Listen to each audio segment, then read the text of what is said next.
What's going on?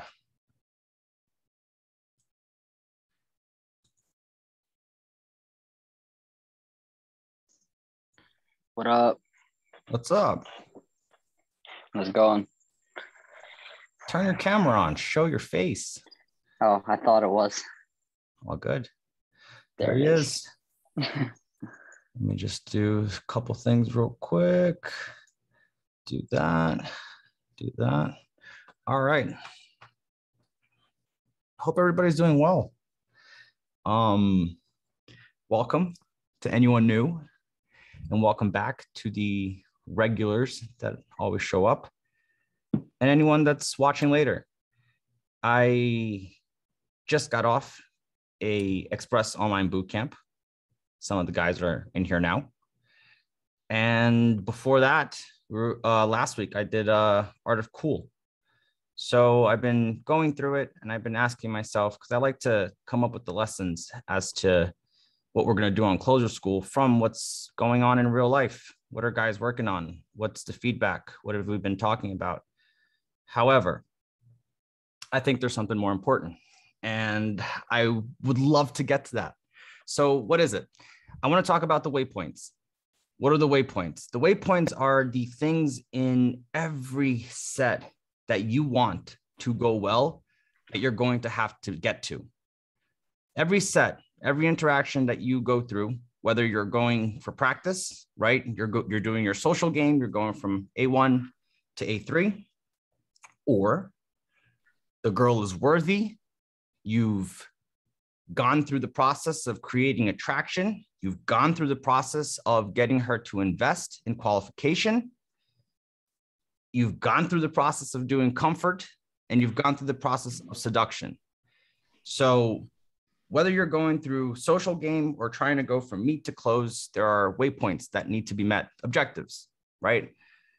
I want to go through those objectives because there's a dozen of them every set. And get any questions that anybody has on each individual one, because everybody here is going to find themselves, shit, I don't get to that waypoint. In my game right now, in your game, you're going to identify where on this timeline that you normally get to. And then you can figure out here, hopefully with some questions, why it stops there. And why when the girl matters, it doesn't always go to the 12. So I want to go through them, tell you which ones up until what point we get to if we're doing social game, right? If we're doing A1 to A3, and then also go beyond that for when it matters.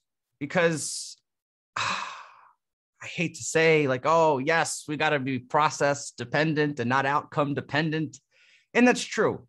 For the mindset, you do need that, or else you fuck yourself. If you go out thinking that, oh, you know what, the result is what I have to look at, the number closes, the kiss closes, the girl coming back to my place. If you're looking at that, right, the result as your indicator of success, you're going to be discouraged very quickly, because until you build the skill sets up in order to be able to create that, it's a journey all the way there. You're going to be tested, as you should be, because if you weren't tested, you would be able to get there without a problem. But so would the next guy, and then the next guy, and then the next guy, and then there wouldn't be value in what we do. So to me, I think it's important to understand. Obviously, we know all the pillars. We know we need to understand the mindset. We need to understand the structure, the material, the delivery, right? The volume and velocity, instant feedback for yourself, accountability, right? All this stuff are important, but we need to also look at it as like, okay, you know what? We did sign up for this for a particular reason. We want beautiful women in our life, right? At the very least, that's the common thread, hopefully within here, right? Obviously, everybody wants their own shit, and everybody hopefully is here from the self-development side as well, knowing that they have to match that with the work, right? With that said, there is a part of it that you have to think about the results, because otherwise you can get lost in the process for years and years and years and not go there. So to me, it's what? It's knowing that, yes, we're of course, we're going out there to get beautiful women. That's already concrete in my brain. I know that evolutionarily, I know that as a man and my needs and what I need to satisfy. So I already know that. So that's why I have to convince myself, right? And the mindset is just a reprogramming of how you internalize your own world. I have to reprogram myself to look at the process, because the process is quantifiable. I can look at that and say, okay, you know what? Last night I did 8 sets. Tonight I did 12. Improvement. That's great. And then you need that so that you keep going. So let's get into the waypoints. And what are they, right? Well, number one, the first waypoint that you have to get to is approaching the set. That's the first one. Because approach anxiety will keep you from doing that, right? Analysis paralysis will keep you from doing that, where you're thinking about too much stuff I got to do before you get the chance to even get up to do it. And then the moment passes. So you have to get to the set. So that's the first one. What's the next waypoint after that? You have to get to lock-in. You have to get to lock-in. There is no other option but to lock in with the set. Now, I don't care if it's in the club, right? And you're locking in against the wall. I don't care if it's in the club and you're locking in sitting down. I don't care if it's in the daytime and you got to lock in front of the store, or if you got to hang your arm and turn the other way and against a coat rack. I don't give a shit, but you have to lock in. You have to make yourself part of the group or the set or the girl, the solo set. Otherwise, it feels like a pickup. It doesn't feel like a conversation. It feels like a pickup. Guy on outside, right? On the outside, impressing the girl. And you are. That's what's happening. You're dancing, you're talking, you're doing your thing. Of course, that's what you're doing.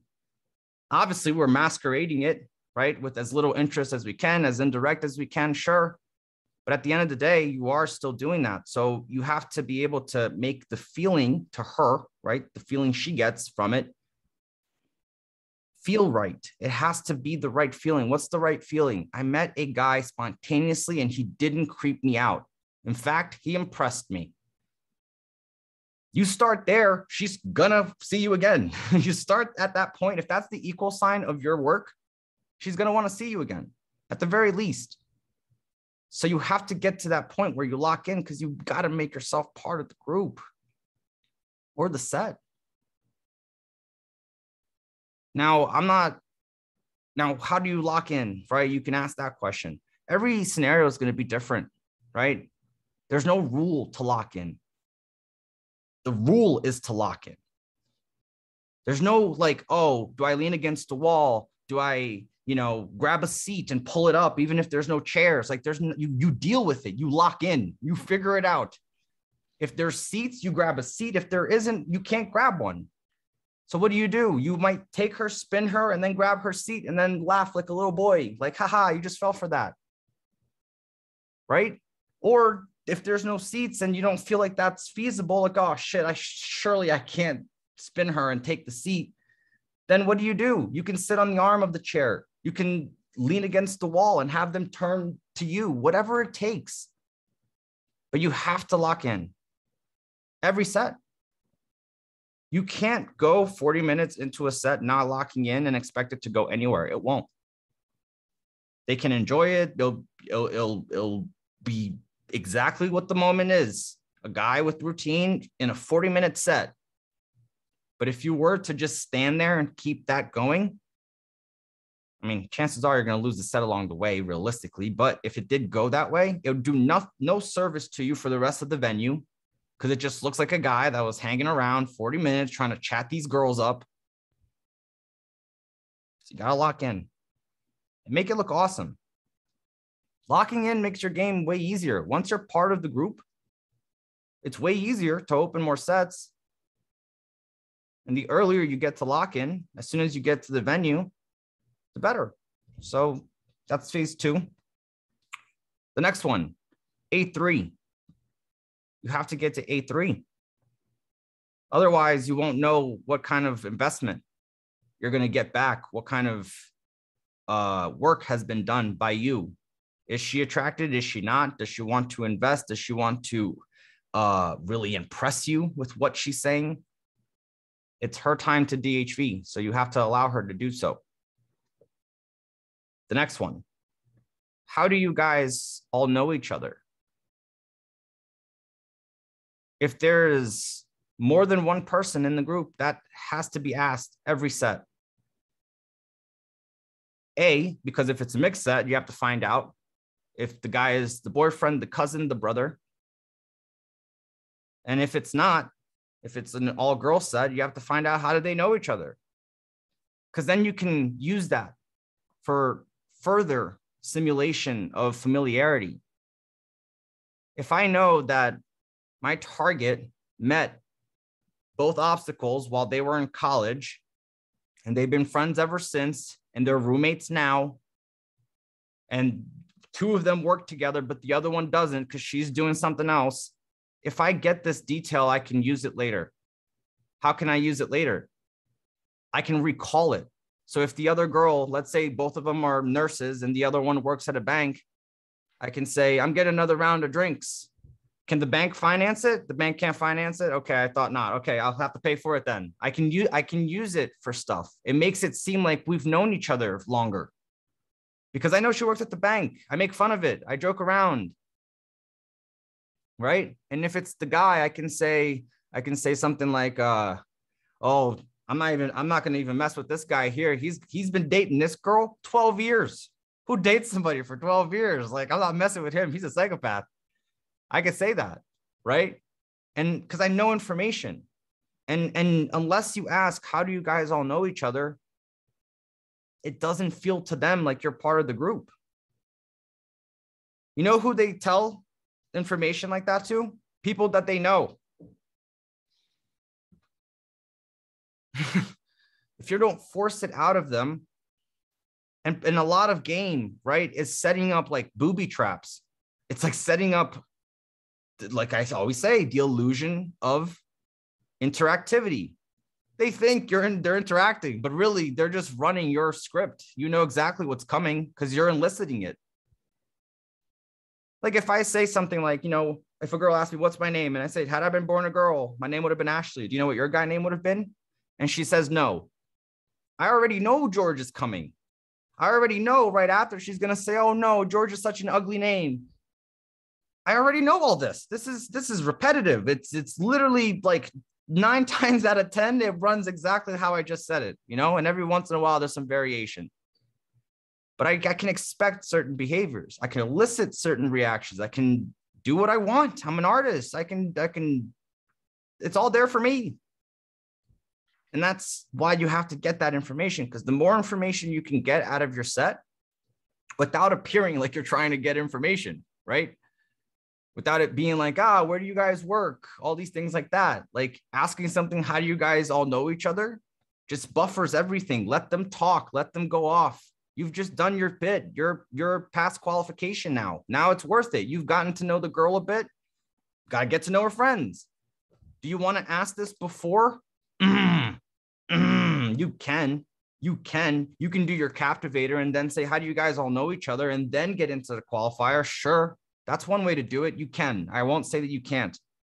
If you need it, if you see that it's like, this is a bigger set, I gotta get everybody involved, right? Because the captivator, I said it, and people started to tail off.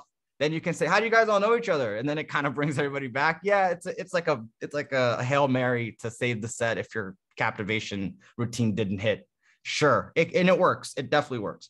However, when is it best? When is it best implemented? When is it best utilized? After qualification. That's when it makes more sense, right? Because if you get to know the girl and she invests and I'm like, all right, this girl is actually worth getting to know. I got to get to know the friends now. How do you guys all know each other? It makes so much sense to ask it. And if you ask it before, it starts to be like, why do you care? You're a high value guy. Like, think about it, right? If you opened, right? Hey guys, who lies more, men or women? Blah, blah, blah. I think, blah, blah, blah, right? And then all of a sudden you're just like, how do you guys all know each other? It just like, why do you care? because you're low value and you have nothing else to say. And that's what you would say to in most scenarios. That's the only reason.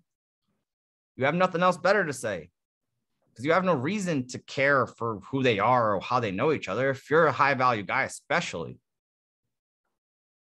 you got to settle the next drink. That's your biggest problem as the high value guy. That's literally what it is. So yeah, so that's why you have to get to that, right? Number 5, building the compliance ladder. Now this is where it starts to be more, you got to consider some things. So up until here, right? So approach, lock in, A3, how do you guys all know each other? That goes linearly, right? Like that goes 1 step, 2 step, 3 step. It's essentially like your model, just key points in it, waypoints. Here though, it's not like you do the how do you get to know each other and then you start building the compliance ladder. You start building compliance ladder at the very beginning, right? As early as possible. I mean, you're doing it indirectly anyways, like by asking the question, having them engage, by locking in, by doing all that, you're already building the compliance ladder. But what I mean when I say build a compliance ladder is get her to do things. Hey, hold my drink. Hey, let me see your hand. Hey, could you grab me that straw? Hey, do you know how many cameras are in here? Well, let's count them. Oh, no, I don't want to play that. Guess she's not that interested. Guess she doesn't have that much value for me. Guess I better build more value. I know this. Now, if I say, how many cameras are in here? She's like, I don't know. And I was like, let's count them. Ready? Let's see if we can find them all. And then she's like, okay, hold on. And then she's looking around and all that. If she's into it, then she likes me. Or at the very least, she's trying to go along with this to impress me, right? And then to keep this moment going. So I know that. And I'm gathering intel. I'm gathering information about the girl. Everybody, you know what I find? Everybody's just fucking shooting their fucking guns haphazardly. They don't focus on taking the shot at the right time. There's a right time to shoot. There's a right time to go for it. There's a right time to do the kiss close. There's a right time to ask for the number. It has to make sense. And everybody's game doesn't make sense. That's why they're struggling. You're trying to ask for the number without building attraction and having her invest. Doesn't make sense. You're trying to get the number right after you just build attraction. Doesn't make sense. You're trying to get the number because you know you only have a minute because the bus is coming and she's at the bus stop. So you do nothing. You just come in and open and then you think, oh, can I get the number? And then you're surprised why it doesn't work because it doesn't make sense. It has to make sense. Not just for her and how it feels for her, but just overall the narrative, how it plays out, it has to make sense. So you got to build a compliance ladder along the way. You got to get her used to doing things for you. How are you going to get her to go next door and get some gum or a pizza? How are you going to get her to go to the next venue or go to a diner after or go to, your house or go to her house? How are you going to get her to do things? If she doesn't start doing it for you the second she meets you, you have to lead the set in that way. Now, it doesn't mean that you're like getting her to like do stuff right off the bat. Like I said, it's called a compliance ladder. You take steps, each step being the next step to get you up. And you have to do that every single time. Whether you're into the girl or not, you have to get her to do stuff just so you get used to that. Can you guys move for a second? I want to stand over here. This is troublesome for me. I can't hear myself think here. So I'm going to go inside. You guys should tag along. I hate to interrupt your story. Why? Because it adds variety. It adds, he's not just here tolerating what's going on. He's actually pretty present. And he's like, aware, and he's willing to kill the moment and shift it over. It's better than the guy just sitting there and listening and talking and listening and talking. You got to start getting her to do stuff. And it starts with the little stuff, right? It starts with, you locking in and her moving forward. Sure, all the built-in stuff, but then you have to proactively go after her, getting her to do stuff. The next one, also simultaneously from the start, building the Kino ladder. You have to get her used to your touch. If you don't build the Kino ladder, your sets aren't sexualized. They turn into more, let's just be friends. There's no sexuality here. There's no attraction here. There's no animalistic desire to engage in fornication. There's none of that. It's just stalemate. It's just a conversation. It's fun. Depending on the girl, it might be enough. But you have to introduce touch early and often. Now you can't be the fucking creeper holding her waist, being like, hey, can you move over here? Like, don't be that guy. But you can get the high fives. You can get the fist bumps. You can do the shoulder taps. That should be standard. Every set, you should shoulder tap a girl. It's the most dismissive way to just touch her and not have it come off like you're trying to hit on her. Because you don't tap when's the last time you tapped a girl's shoulder? Seriously. You know, you don't do it. No one does it. Not even her friends do it. It's such a weird moment for her to have a shoulder tap. Just thoughts. Did you have a question, David? No, I was just laughing because I've done that just recently. Good. The shoulder tap. So good. Yeah. It's implemented. It's a device. It's a tool for you to use. And you have to touch them. You have to shoulder tap. Say, hey, check this out. Last week, she's not expecting that. That's not a guy hitting on her. That's something else. That's another guy. That's not a guy hitting on her. You're trying to signal everything that has to do with you not hitting on her. That's why you're doing the things you do. What's your name? I don't fucking want to answer. I don't have to. My name is Ashley. Deal with it. I'm not falling for your traps. I know what happens when I answer these questions. You usually end up in my bed, and then I got to deal with that. So excuse my reservation. That's how I look at it. I don't want to answer nothing. I don't want to give you any details. Everything is trivial. I want to talk about what's happening now. I want to talk about what happened before, but I don't want to talk about me. If I talk about me, I'm bragging. I'm trying to impress you. It's what every other guy does. That's why when she says, what do you do for a living? You say, I get paid to fuck with people's minds. If I told you what I did, you'd be really impressed. But we got to get to that later on because I don't know you. Like, say that to her when she asks you, what do you do for a living? See if that doesn't spice things up. But if you're over here like, well, I work in finance and, I am senior executive office of Merrill Lynch. Like, go fuck yourself. Seriously. Like, you think that's going to do it? You think that's going to impress her? You think she identifies with words like CEO, Merrill Lynch, all this nonsense? She gives no fucks. She hears that. She thinks money. And she thinks money just like if you would have said business, if you would have said you were a race car driver, you were an athlete, money. That's all that registers. Oh, he must make money. Can't do that. Gotta do better. But introducing touch early definitely has to get done. The easiest ones are the incidental ones, the ones that just are matter of fact. And those should be implemented every set. And then as you move along, there's obviously other moves. There are moves that have routines built into them, like the TV test, right? After qualification or within it, as you're doing your qualification sequence, you can say, all right, here, so check this out. Ready? We're home 6 months in. We're watching TV. We've gotten through all our fights, right? I finally get enough courage to pass through the remote so you can find us something to watch. What are we watching? And then whatever she says, you go, okay, nope, show's over. Come on, give me the remote. Nope, give me the remote. We're watching something else. We're watching Breaking Bad, right? Or whatever. Because then it has the Kino built in, right? You're touching your shoulder. Not only that, but see, what people don't realize with words is that reality gets painted with words, right? You read a book, you can get lost in a whole different fucking world because the words, it's just words, but you're there. Feels like I'm there.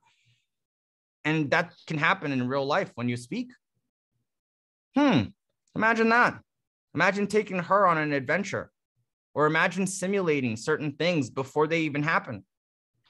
For example, the TV test, right? I'm simulating something. It feels to her, it's fake, it's pretend, it's bullshit, it's nonsense, but it feels like it's real. Shit, man. Like, even let's say you're crossing the street with her, right? And you say, hold on a second. I got to look both ways. I got to keep you safe.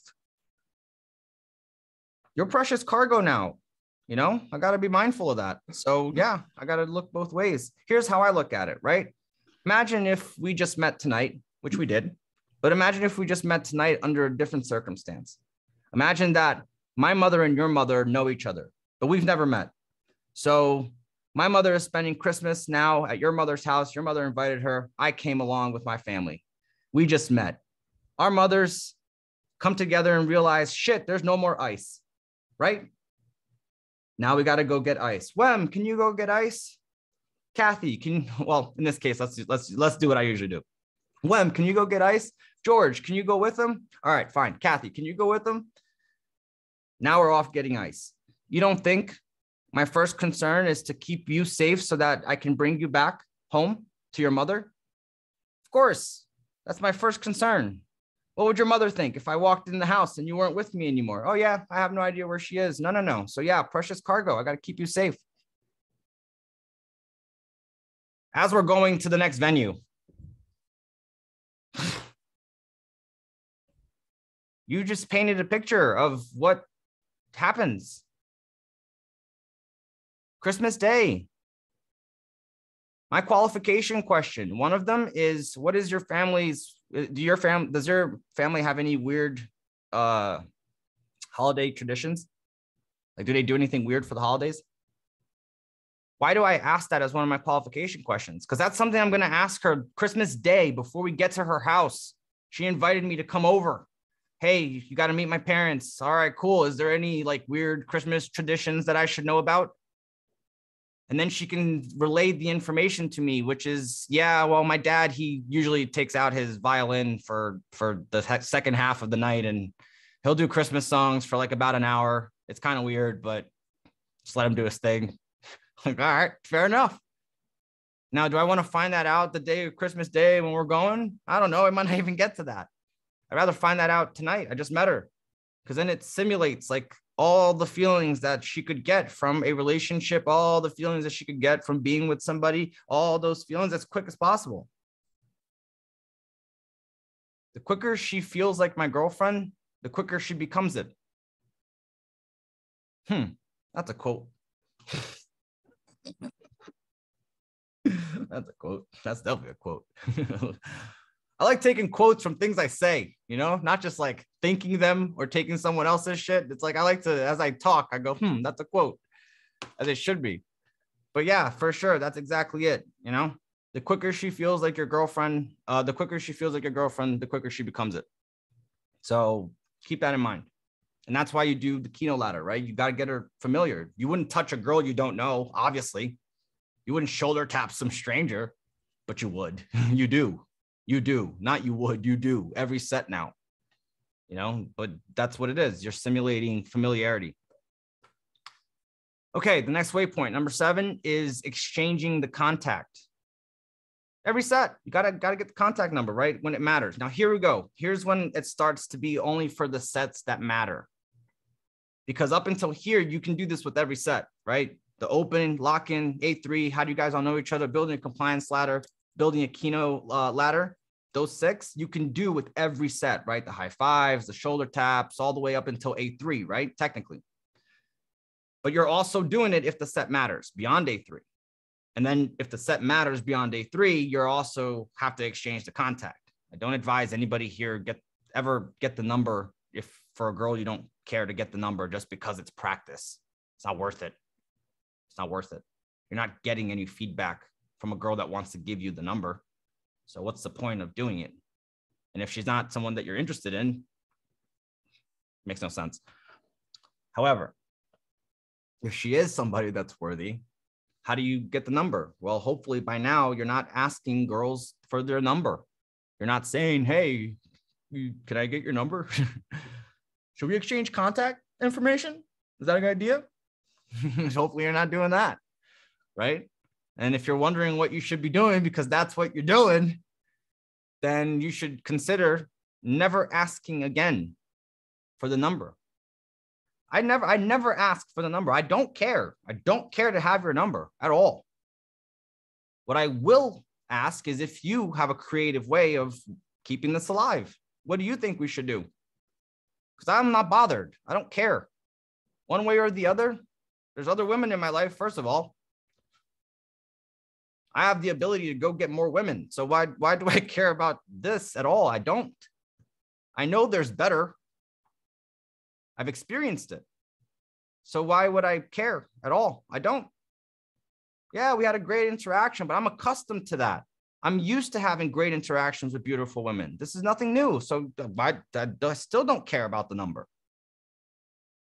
How do you suggest we keep this alive? That's how you ask. How do you suggest we keep this alive? Oh, I don't know. You want to get my Snapchat? Nope. That's all good. It's been a pleasure talking to you, though. I'm sure we're going to run into each other sooner rather than later. So enjoy the rest of your night. It's been fun. And then fucking walk away. Done. Oh, but Colgate, I didn't get the number. I didn't get the Snapchat. Who cares? Who cares? You gonna fucking add her on Snapchat and fucking simp over her now? Try to get in her DM and fucking send her pictures for fucking a few months before you realize like you're just delusional. She doesn't want you. She's got you strung up. Why? Why devalue yourself that way? Why put that in your brain that that's what you do? Oh yeah, but I do over the shoulder, so that makes me act like a high value guy. Doesn't offset it. If you're doing fucking low value male behavior like that shit, man, you're not becoming it. You're just using the stuff to pretend. Like, I got no problem with that. I got no problem with you using the stuff to pretend, but let's hopefully use it to pretend to then ultimately become.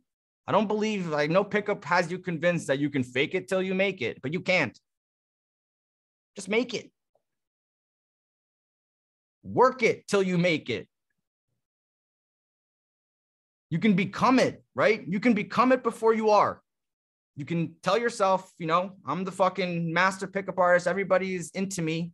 And from here on out, everything I say, everybody's going to laugh. And you can convince yourself that. It's a mindset thing, sure. But ultimately, you got to become it. If your routines aren't hitting, if things aren't happening, you're going to be very much introduced to the reality that you're not the guy. You're not the master you think you are. So what happens when you fake it till you make it? Well, chances are you don't focus on making it because you're faking it. And then you don't make it. And then it's double worse, right? It's like double whammy because not only have you been faking it the whole time, but you haven't made it. And now it's like, fuck, I'm 40 years old and I'm still nowhere. For real, this is what happens. Everybody focuses on the wrong stuff. So I say that because it needs to be said, but also for you guys to keep in mind that you can't devalue yourself. You can't keep fucking doing this fucking behavioral shit where it's like, oh, short-sightedness in asking for the number, short-sightedness in saying, hey, what are you doing after this? Do you want to hang out? Right? When she's at the club with her friends and she drove there and she's not going home with you because she drove there. Her friends would have to figure it all out. She's not going to be that chick. It's too much social compromise for her to actually go with you because depending on how high value she is, she's not going to want the story lingering around about how she left her friends at the club to go home with some guy. But you don't see that. You don't see that. You haven't asked the questions. You haven't gotten the information. You haven't gotten to that point yet. Yet you're thinking, I should invite her back to my place. It's on. Just things to consider. Number 8, building social proof. You have to show every girl you're into that you have social proof. That other people respond to you. They react to you. Ideally, what's social proof? Pre-selection, other girls, and the higher level guys, the staff, the people that work at the venue you're at, or the venue that you're going to, or anything. You can't just have a moment with the girl. It's not it. It's not just you meet the girl wherever it is, and then you have this moment, and then she's going back to your place. It's not that. You have to show her things. If you want things to start off the best way, I mean, you can, right? You can go in, not do nothing, and go home and get laid. A lot of people do that. Sure. It happens all the time. But it's regular people shit. It's regular human behavior. It's not elite. It's not elite behavior. Elite behavior is going in, meeting the girl, slowing things down, showing her that, look, other girls respond to me too, so she can value you. If she sees the way that other women treat me, and other women treat me like I'm a fucking god, I'm a goddamn Adonis, that sets the precedence for her. It does.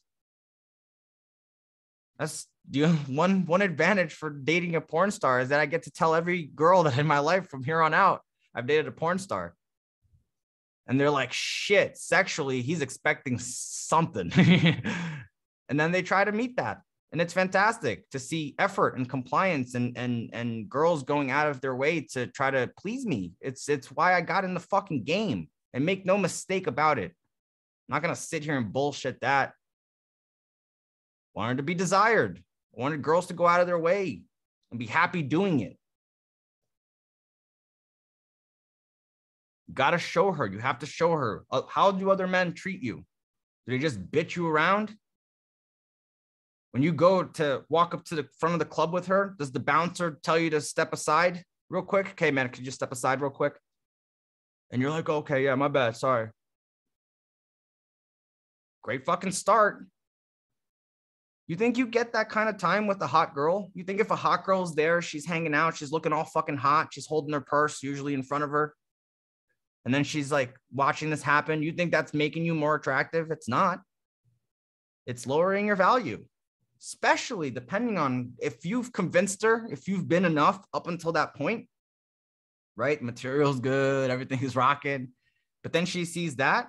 If her last 3 boyfriends were able to get into the club, no problem. Now, all of a sudden, you're a liability. This may not be what I want. And then all of a sudden, you get inside the club and she's not into you anymore as much or at all, depending.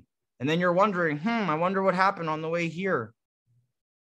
And it could have been the slightest little fucking thing.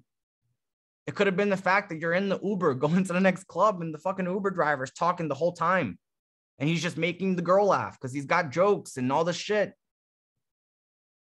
And you're just laughing along with them. You're encouraging them because you're caught up. You can't see it. Fuck, man. Like, gotta get it together. Gotta keep in mind, every time you're with a girl, especially when you're with her, it's a social display. You're displaying how good you are socially at all times. Everything has to get handled. Everything has to get managed correctly. You don't want to be outgunned by anyone socially in front of a girl. It's terrible. The next one, number 9, social dynamics. How much can you flex? How easy is it for you to elicit emotions and reactions off of everyone around you?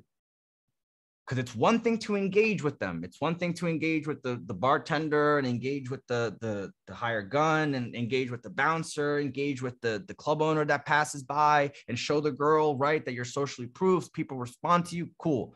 But how effective are you? How can you flex? All these skills that we learned, how can you implement them? Do you have significant wordplay in order to handle those situations? For example, right? If I want to outsmart someone, I know to deploy the 5 questions game, right? I need to outsmart someone. Someone is doing the thing. I can say, all right, dude, all right, fair enough. You seem pretty smart. Let me ask you this. You ever play the 5 questions game? and I could run the 5 questions game on a guy and fucking beat him and look like the fucking man, that is fucking savvy wordplay to be able to implement that at the right time, showing the girl that you're with that, look, no matter what, you know, you can still outwin, you can outcompete whoever's around, whatever she's experienced before, you're better. 10, the time bridge. You got to figure out when you're going to see each other again. That has to be dealt with at a certain point in every set. I don't like to figure out logistics, and I've said this before. I don't like to figure out logistics in text message if I don't have to. I don't like to, you know, oh, should we hang out next Friday? Hey, 9 o'clock next Friday, are you free? Like, I fucking hate that shit. It's a fucking bane in my fucking existence. Anytime I hear that kind of dialogue, I cringe because it's so fucking boring. That's who I deal with, like the people that I make appointments with like that. You know, I need a massage. That's how I deal with it. You know, 9 o'clock, you know, like fucking on the 7th. You free? I book appointments like that. I'm not booking an appointment with her. This is an experience. So I like to handle everything when I'm in front of her. I'm not trying to game her after in text. I'm not trying to set up logistics in text. I'm not trying to do anything like that. I do all the work up front, and then I leave at the end. And at the end of it, she knows that next week on Thursday, we're meeting at 7 at this place. And then let her chase you. Because time passes anyways, so someone's going to have to confirm it. Right? Time's going to pass, right? Whether it's tomorrow or next week, it's going to pass. And then she's going to ask, are we still on? You're not gonna, because you already said you're on. You're a man of definitive word. When you say something, it happens. So you told her 7 o'clock at the Pana room. She'll meet you there. Bring friends if you want. I'm bringing some friends too. Hopefully some other girls, you know, ideally. And then they can all meet. Because here's the thing, right? If you don't do that, and then you confirm with her, it becomes this whole thing that I'm sure every guy here has done. Now it's in la la land. It's in the air. We don't know. So let's confirm with her if it's still on. And then what does that present? It presents you chasing. And if she doesn't confirm with you, you still go. You have to go. That's what part of being a man with a definitive word is that once you say something, you're going. And remember, you do stuff independent of whether the girl is there or not. So you're going anyways. She gets to tag along. So you'll be there. So it's definitive. Now, if she doesn't message you, so what? Who cares? You're there. You got your answer. She's not into you. If she does message you before and she says, hey, are we still on for fucking Pana room 7 o'clock? You can say, I'm a man of my word. Of course we are. And that's it. Leave it at that. What tone are you setting here? She's like, damn, like this dude is so confident. He doesn't give a fuck. Like he's not trying to chase me. I have to confirm with him. When I do, he's got this badass fucking line. Are you kidding me? I better dress hot tonight. Like that's how that shit works. Like she feels a certain essence of who you are as a man, and then she behaves accordingly. So we have to get there. We have to get to that point. The next one is allowing her to chase you to sex. Everybody's trying to chase her to sex. How do I handle the logistics? How do I get her to my house? What's the right fucking magical words, spellcraft to get her to go back to my place? Doesn't matter. Doesn't matter. The words don't matter. If a girl wants to go back to your place, you know, you could say, hey, I have a microscope with a bunch of slides of like just random shit. You want to go look at it? She's going to be like, yeah, absolutely. Let's go. Doesn't matter. It's not, there's no magical thing that you can appeal her with. And honestly, you don't want to. You don't want to be the guy that's like, oh, do you want to come back to my place? I got a jacuzzi. We can hang out in the jacuzzi. Like, what are you, fucking 80s gigolo? Like, what are you doing? Just fucking be normal. I'm going back to my place. What I'm doing, no idea, but I'm not sleeping for a while. If you want, you can tag along, but only for an hour, because that's how long I'm staying up. And then you got to go because I'll be sleeping. That's enough. That's enough. If you've done everything up until that point, she's going to be like, yeah, okay, that's fine. I was thinking like I couldn't stay long for anyways. Like, yeah, sure. And then that's it. You move it along. There's no secret line. You have to allow her to chase you to sex. You can't be presenting and chasing her. How do you allow her to chase you? You slow things down. When you do get to the point where she's like, yeah, let's go back to your place. Do you just fucking get in the car and drive to your place because you're like, fuck, it's on? Or do you stop by and say, hold on, I need to go get some gummy bears? Because at a certain point, I know I'm going to be craving gummy bears and I'm not going to want to come out again. So let's stop over here. Oh, shit. I don't have a full tank of gas. I have to always drive with a full tank of gas. What are you talking about? You're like 9/10 full. Yeah, I know, but it's not 10/10 full. It's not full. Really? Really? You got to stop by for gas even though you got gas? Yeah. And then obviously, like, don't let her see you go inside a convenience store because then she'll be thinking, maybe you had to stop by and get condoms. Like, don't be that guy. Just stay there. Talk, story. You think spells work? Other openers, like whatever. Use the time. And then, shake the fucking nozzle, put it back, get in the car, drive back to your place. All these little moments allows her to see that you're slowing things down. It starts to get her fucking like flustered. Remember, she's already signed up to go back to your place. Remember, she's already attracted. Remember, she's already invested. Remember, you've already gotten enough compliance along the way to get her here. All this now from here is building up into shit, man, I want to have sex with this guy. And then you get to the house, you still have to show her that fucking video that has been fucking with your mind since you've seen it. You have to watch it.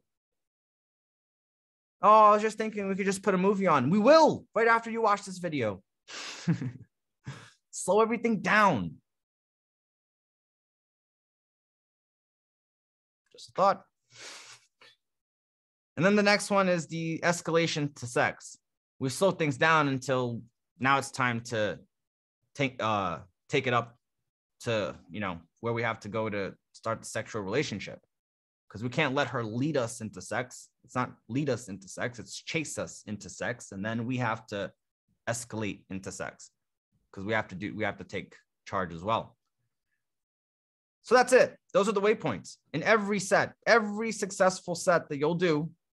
Those will have to be met if you want to have the set start off at the best possible way that it can. She values you this way. She wants to see you again this way. She'll enjoy the sex more this way. She's got more to say to her friends this way. All of this stuff gets painted along the way, and you can't overlook it. See, at a certain point, it's beyond routines. It's not just, doing the routines. There's a lot of stuff going on. I mean, guys that were on Express Boot Camp, we fucking went a gazillion hours over the time that we should have because everything needed to fit.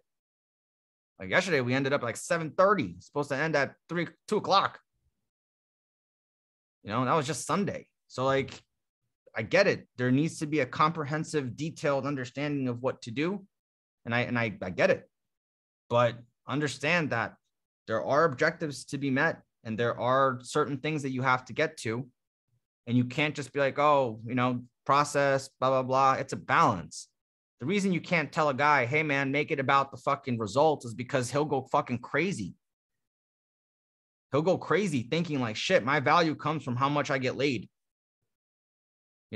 What's the quality of the women that I'm fucking, period. What's the quality of the women that I'm fucking, that dictates my worth.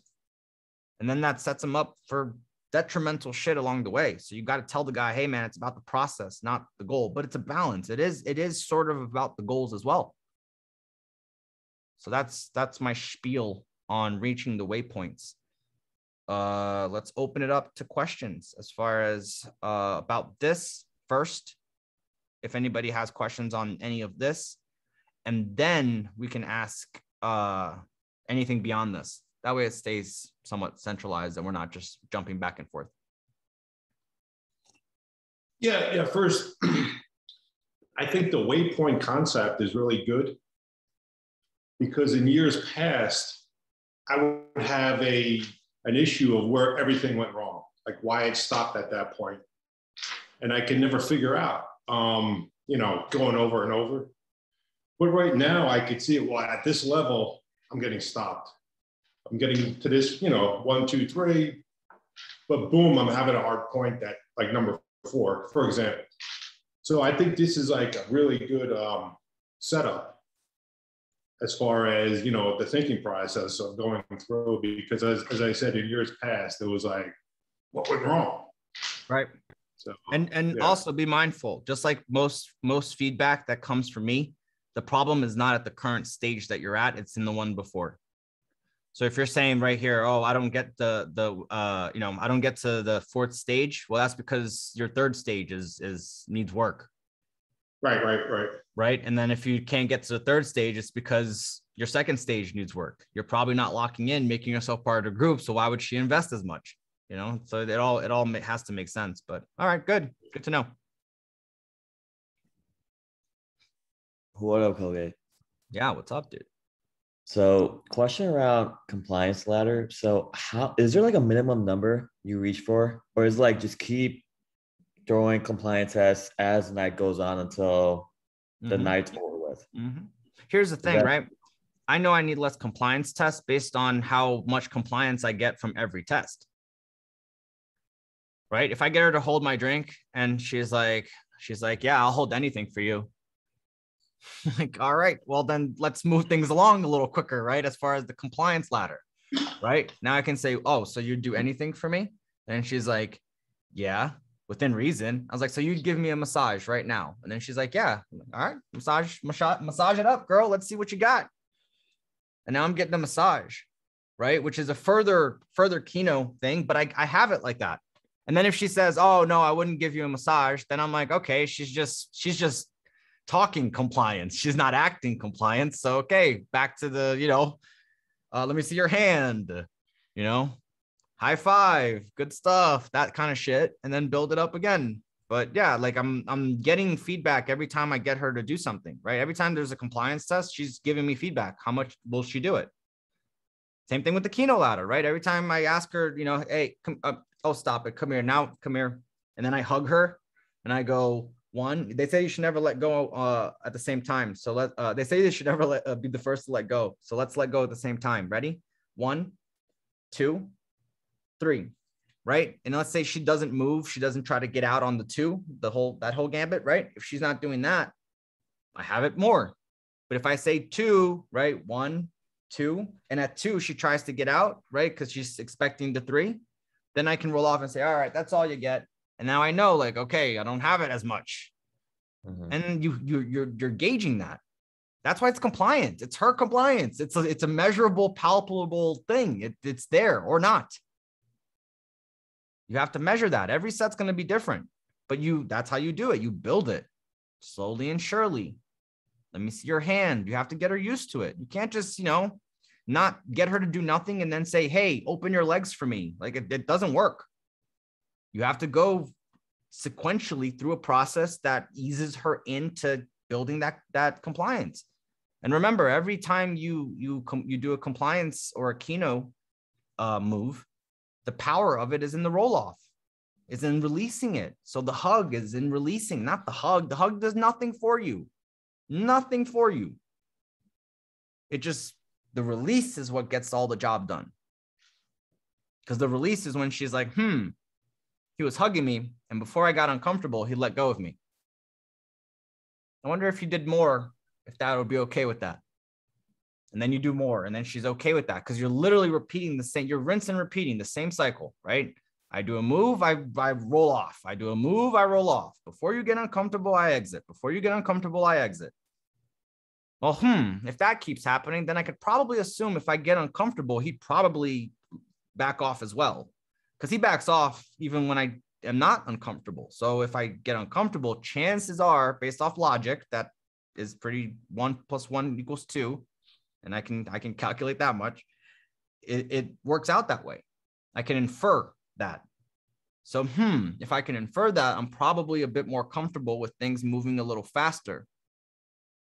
And that's how you get things to speed up, is you slowing it down, is you rolling off. Look at you touching my leg. You're just going to keep your hand there the whole time? All right, I'll get used to it. It's like calling things out, doing stuff like that, right? Letting her know she's chasing you, letting her know she wants you, letting her know that things are, you got to paint that picture. It has to all make sense. It has to feel right. It's a better experience. Appreciate that, man. Yeah, man. Who's next?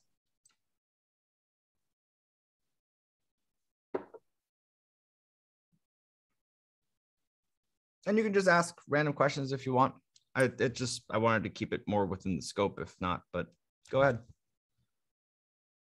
I mean, I have a few, but I'll still be respectful and see. Nah, dude, if no one's jumping in, no time for that shit. If you got questions, no one else does, ask them away. Okay, I'll start. So the first question is, can you please demo the 3 rare things, and are you guys dating? Because I'm trying to add more stuff to my stack. Say that one more time. The last routine was which one? There was the 3 rare things, and then are you guys dating? 3 rare things. Are you guys dating? Yeah, it was just something that we talked about during my boot camp, and I just wanted to see if we can like demo that. Are you guys dating in the sense of like the best friends test, but with the couple? I don't know. It was like part of like what you shared, and we just haven't had a chance to like come around to it. So I don't know if that is what it is. I think if because that's not a name of a routine, but if that's in the routine, then it's most likely the best friends test with the couple. Makes sense. Okay. So fair enough. Yeah, I certainly can. Which one do you want first? Let's do 3 rare things. That's new for me. In order. Do you know what are 3 rare things in people? Number 1, a great outlook. 2, a good personality. And 3, a calm energy, a good energy, calm. You got 2 out of 3. That's not bad. Okay. But if you had to say one thing about you that's not those 3 things, what would be one rare thing about you that'd make me want to get to know you? Done. You can extend it. You can say, because right now, I don't know you from a hole in the wall. I'm curious. We've met. I'm curious. I'm going to go look at what's in that hole. But I don't know yet. So one rare thing. Go. That's that. And then, are you guys dating? Oh, yeah, I can so tell. You guys make the same exact facial expressions. Like you guys probably live together. Oh, you don't?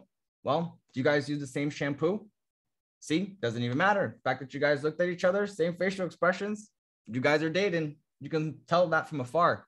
I always tell my girlfriends, when we go out, look at this. Everybody around us, just like here, everybody around us is looking for what you guys have, what me and her have, right?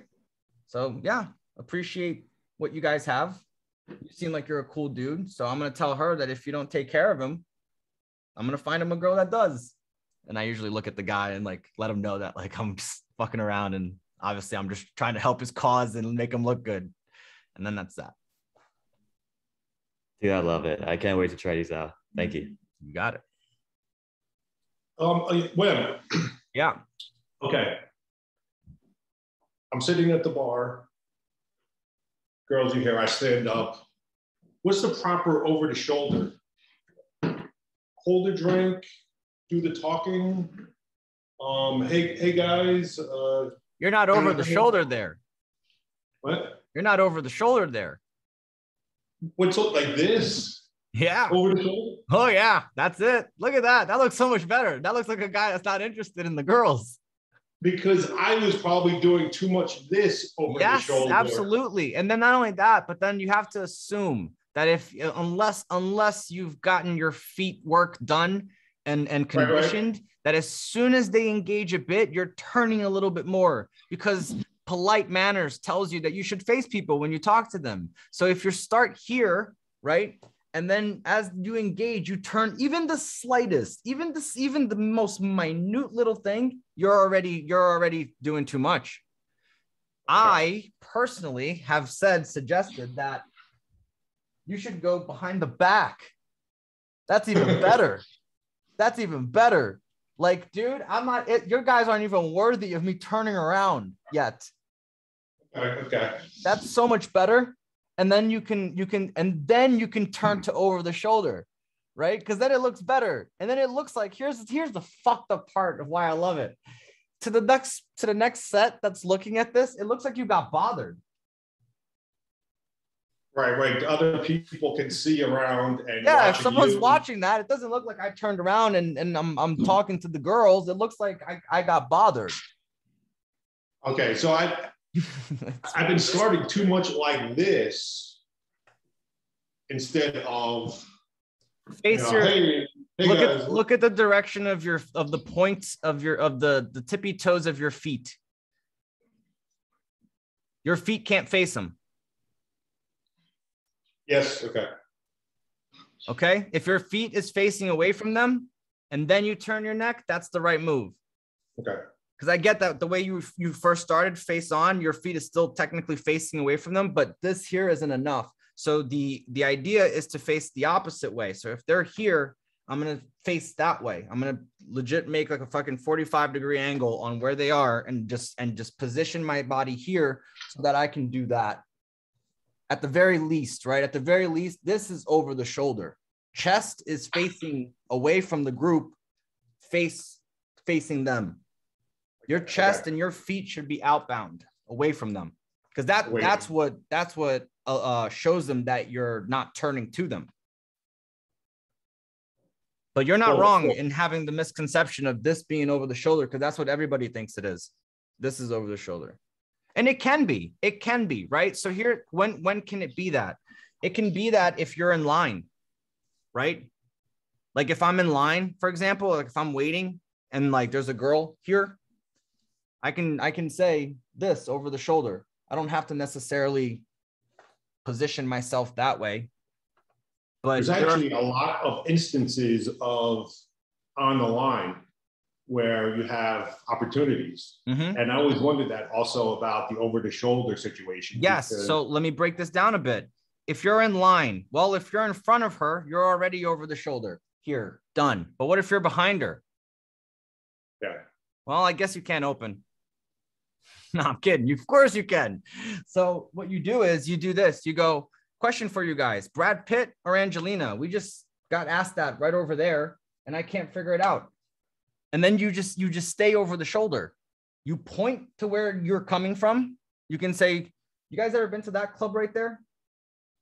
I wonder if it's open, if it's better than being in line here. Question for you, Brad Pitt or Angelina? And then you get over the shoulder. Okay. But you turn away. Or you just position yourself. If you're with your wing, just position yourself instead of both you guys facing forward, talk normal. You're in line. No one cares. You don't gotta, it's not school. You don't gotta stay uniform in line. But my real advice is to tell you to work on not staying in line.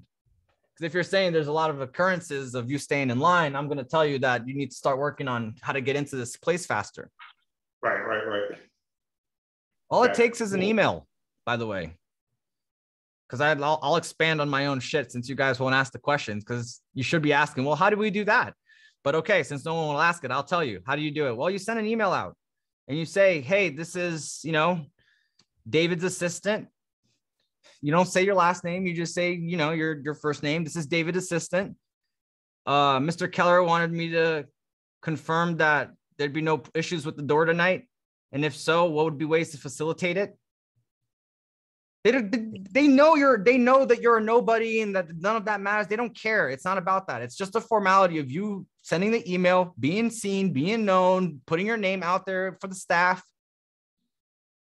That's all it is. And then you say, just wanted to know if there's a way to facilitate it. What they'll normally do is send you a bottle list. Literally what they do. They just send you a bottle list and then don't respond. And then once you get to the front, you can say, hey, I sent an email out. Here's the email. You show them. And then you scroll up, you show the email from the club with the fucking stuff on the bottom that shows the email fucking signature shit. And it's like, well, I talked to, and then whoever sent you the bottle list, Catherine, I talked to Catherine here. She said, as long as I got here by 11, I should be good with the door. And then, oh no, that's not what Catherine said. Okay, we can figure all that out soon. And then when Catherine gets here, you're going to have a soundbite. You're going to win her over. She's going to let you in anyways. Fucking work it. But you can't be waiting in fucking line. You can't be waiting in line, man. That's like the most low value shit that exists. It's such a, I hate it. I hate that concept. You mean to tell me every other thing we figured out how to get in efficiently, but yet the club has this big mystery of we got to wait in line. We got to make people wait. Surely we can't make a club with 3 more doors. Surely we can't hire more bouncers. Surely, no, it's all just a fucking jerk session just so that you get put in your place. It's like first class in economy. Just a big fuck you. Go to your place. You got to set a standard for yourself. You got to say, no more waiting in line. Whatever way I got to fucking do it. If I'm coming here often, the occasional free drink is awesome. You know, the venues I go to, I spend money. So yeah, it feels very nice when they send me the free entree or whatever that the chef is working on. Does it offset how much I spend? Absolutely not. I spend way more. But still, it feels nice. So if I'm spending the money anyways, why not use it for leverage? Everything is an ROI. Like, yeah, you know, everybody, you know, my mom was like, oh my God, I see on your Instagram, you're always going to these fancy dinners and, you know, all this shit. And I'm like, yeah, I spend a lot of fucking money. Like I have my card for going out, like just like last month was like $11,000. That's a month. Spending on food and drinks and cigars for, you know, like I'm hanging out with the guys. I'll bring the cigars this time. And I'm sure you're tipping a lot to the staff there. Tipping a lot, having people pick their tip as a routine. Give me a number from 1 to 100. 12, a $12 tip fucking sucks, man. You just fucked up. And then I put it down and then I give it back to him and he's like, this says, you fucked up. I said, this is 112. I was like, yeah, I know. Just because you messed up shouldn't mean you shouldn't get a good tip. You know, like shit like that. And I'm not talking about like, oh, because I went to a nice dinner. I'm talking about like, I do that at the coffee shop. You know, I'm getting coffee with the girl in the morning. It's like, here, you want to see how you make someone's day? All it takes is money. Watch, I'm going to prove to you right now that money buys happiness. And then you get fucking, you know, 2 iced coffees. It's like $16 at the good coffee place where they fucking blend it twice and bullshit and isn't burnt Starbucks or weird Dunkin' Donuts coffee. And then boom, all of a sudden you're like, here, man, you know, fucking dude, girl, doesn't matter. You know, hey man, give me a number from 1 to 100. You know, as I got the thing, and then he's like, 73. All right, $73 tip. That's yours. Really? Yeah. Oh, dude, what the fuck, man? Thanks. Appreciate it. Guys, got a $73 tip. Oh, hey. And meanwhile, I'm like, see, told you. Okay. This is why we got to make more money. Like, that's such a moment. I don't know, man. I have experiences for everything. You don't get to spend the day with me and go through anything normal. You're not just going to go do something like everybody else does it. You're not going to go do something the way you've always done it. Everything is an experience. I don't do things like everybody else. I hate it. I hate being treated like everybody else. It's not that I think I'm special. It's not that I think I deserve it. It's because I just don't like the feeling. It makes me feel like I'm not working. My ultimate goal is that Christopher Nolan, the director, sends me the movies before they're released so I can watch it. You know, hey man, I just sent you a password for the movie. Log in, watch it. Let me know what you think. Like 6 months before the movie's out. Fantastic. Like that's what I'm working for. I'm working for things like that. Like I'm not trying to sit there and fucking live life like a simpleton like everyone else. That's not why I'm here. I get one life. You mean to tell me one life I'm going to fucking wait in line? One life. I'm going to watch YouTube ads. No, pay $15 a month and skip that whole shit. It's like 30 minutes a fucking week of, ads you're watching just because you don't want to pay $15 a month. All right. If that isn't worth your time, that's fine. But my time is definitely worth more than that. So yeah, man, I would definitely highly recommend. It's just a decision. It's just to say, you know what? I'm never going to stand in the line again. And either I'm not standing in line and I'm going to try to get in and I'm going to fail and go home, or I'm going to get in that fucking club, but I'm not standing in that fucking line. And then you just got to have the balls to do it. You think like when I'm on a boot camp and I got fucking 6 guys with me and we're like, we're going to switch venues, Colgate. We're like, all right, fine, let's go switch venues. Now we get to the next venue that's like next door or whatever. And then it's like, oh shit, there's a line. You think I'm going to wait in that line? Right. Not a goddamn chance. Not a goddamn chance I'm waiting in that goddamn line. It sets you up for a tougher night. Especially if like the cool people are rolling in, hot girls are coming in, everybody's getting in, you're just there waiting on line like a fucking jerk off. It's not a good look. It makes it that much harder. But you get double the benefit. You get double the benefit if the hot girls are in the line. Because like there's places like Miami where like hot girls will wait in line. Well, they have the 2 lines, the hot girl line. Exactly. There you go. Yeah. So even there, if you can cut through those lines and get to the front and get in, you get 10x your value, because who the fuck is that guy that just passed all of us? The girls wonder. They go, who the fuck is this guy that just passed all of us and still got in? So if you can get in line like that, because you have contacts, you wait till there's a line outside. Then you come in and then they open the door for you while everyone online can see you walking by. Yeah, great stuff. There's a members only club in London. I'm not a member. Yet I go there every time I'm in London. I go there. I literally call the manager. I tell him, hey man, I'm coming by. I got my girl. I got 2 students with me. I literally walk right up to the front. Everybody's in line waiting, like members are waiting to get in. And I just hop right up to the front. I literally will say, David's expecting me. That's all I say. And then I just stand there and I wait. And they're like, who the fuck is this? What? Like, huh? I say goodnight, right? I say, hey, what's up, guys? What's going on? Hope you guys are having a good night. David's expecting me. And I just wait. I look at who's going to make the decision. I look at this guy. I look at that guy. And then they look at each other. And they go on their earpiece. And they're like, David, we have here, what's your name? And I'm like, tell him Wem. He's like, what? I'm like, Wem. I know. Trust me, I deal with this all the time. It's a name thing, I should have just went with my girl name. Do you know what your girl name would have been, dude? Oh, dude, you got to ask your parents. And meanwhile, I'm talking to the bouncer while he's over there like, there's a Wem outside. He just skipped the line. Looks like a jerk off. Try to kick him out. And they're like, no. I said, he's good. Let him in. And then like, all right, David said you're good. Like, all right, baby, let's go. Guys, let's go. How come they get to go in? Because we're cooler than you. And then you just go in. Right. And then you're there. And then you have to sign in. I don't know why they have me sign in. They're not going to, whatever. I sign in. I tell how many people I'm with. And then we go downstairs. Ali has been there. If Ali's on the chat, Ali's been a tramp before. Oh, he was here before he left. Yeah, I've taken students there. Why not? But I'm all about the experience, man. You got to set the precedence. But here's the thing, right? How did I get into that place? How did it start? How did I get from that, right? How did I get the manager's number? The same way I told you guys. I sent an email. I said, hey, I'm trying to go whatever. I just want to see how the doors were, facilitate, is there anything, blah, blah. And they sent me the whole thing. It's like fucking $50,000 a year for members. Like, all right, whatever.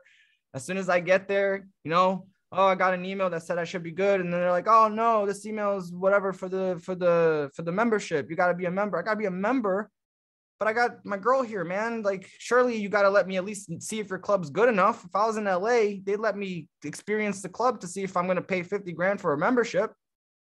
I got no problem doing the membership, but like, come on, like, give me the taste. I came all the way from Americas.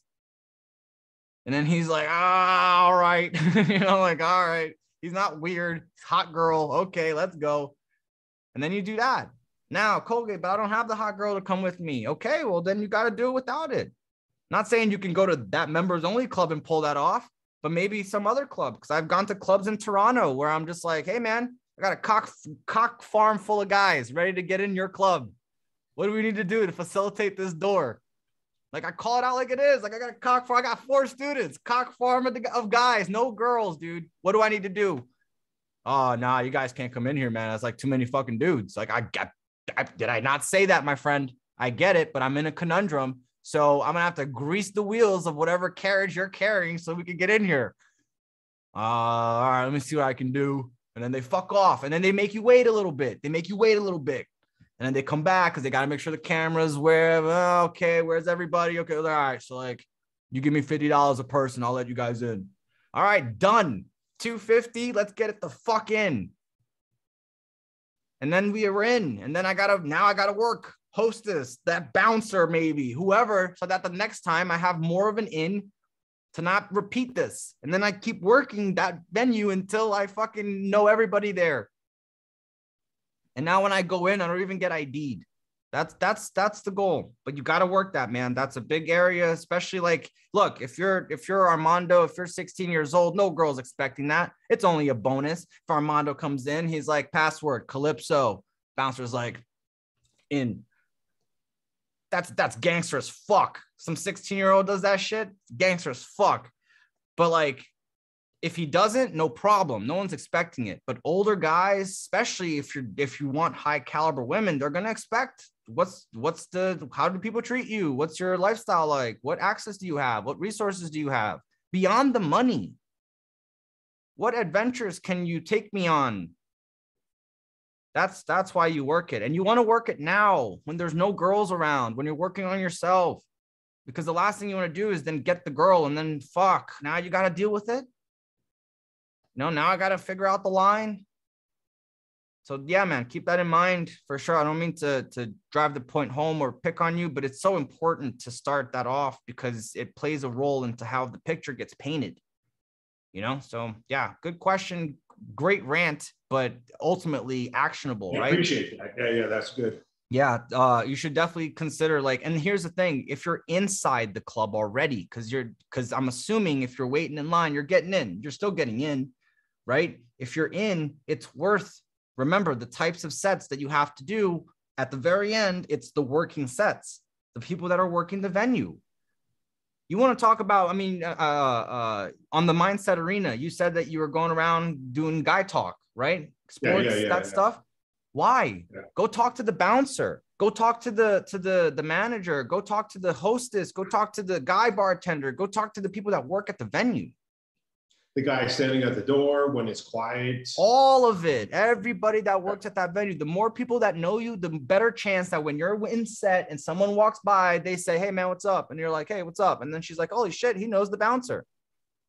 And then you got your social proof on your waypoint. And then you're getting further than number 4 because you're working more. You're playing smarter. Right. Because I certainly have the time, or I had the time in between before I got busy. Of course you do. Which at this point I talked to the female bartenders, which is standard. Every now and then the male bartender, but the fact that you brought up like the bouncers, the manager, any other guy staff is like doing it like so. Mm-hmm. Dude, yeah. I put them against each other. When I walk in, like I put them against each other. Like I'll go in, I talk to the bouncer, right? Hey man, let's say I do have like somewhat of an in, right? Like, so-and-so told me to come in. All right, get in, blah, blah, blah. And then it's like, but you got to pay the cover, right? I'll legit try to avoid paying the cover. I'll be like, I'm supposed to be paying a cover. I thought it was taken care of. Mike over there said it was going to be taken care of. And then she'll look at Mike and Mike will go like this, because I'll have told Mike, hey, Mike, I'm going to go in here, but I want to let her know that sometimes they question me that my ID is fake because she doesn't know at the door that it's from America. So you've checked it here, you've scanned it, you know it's real. Like, let her know that, whatever.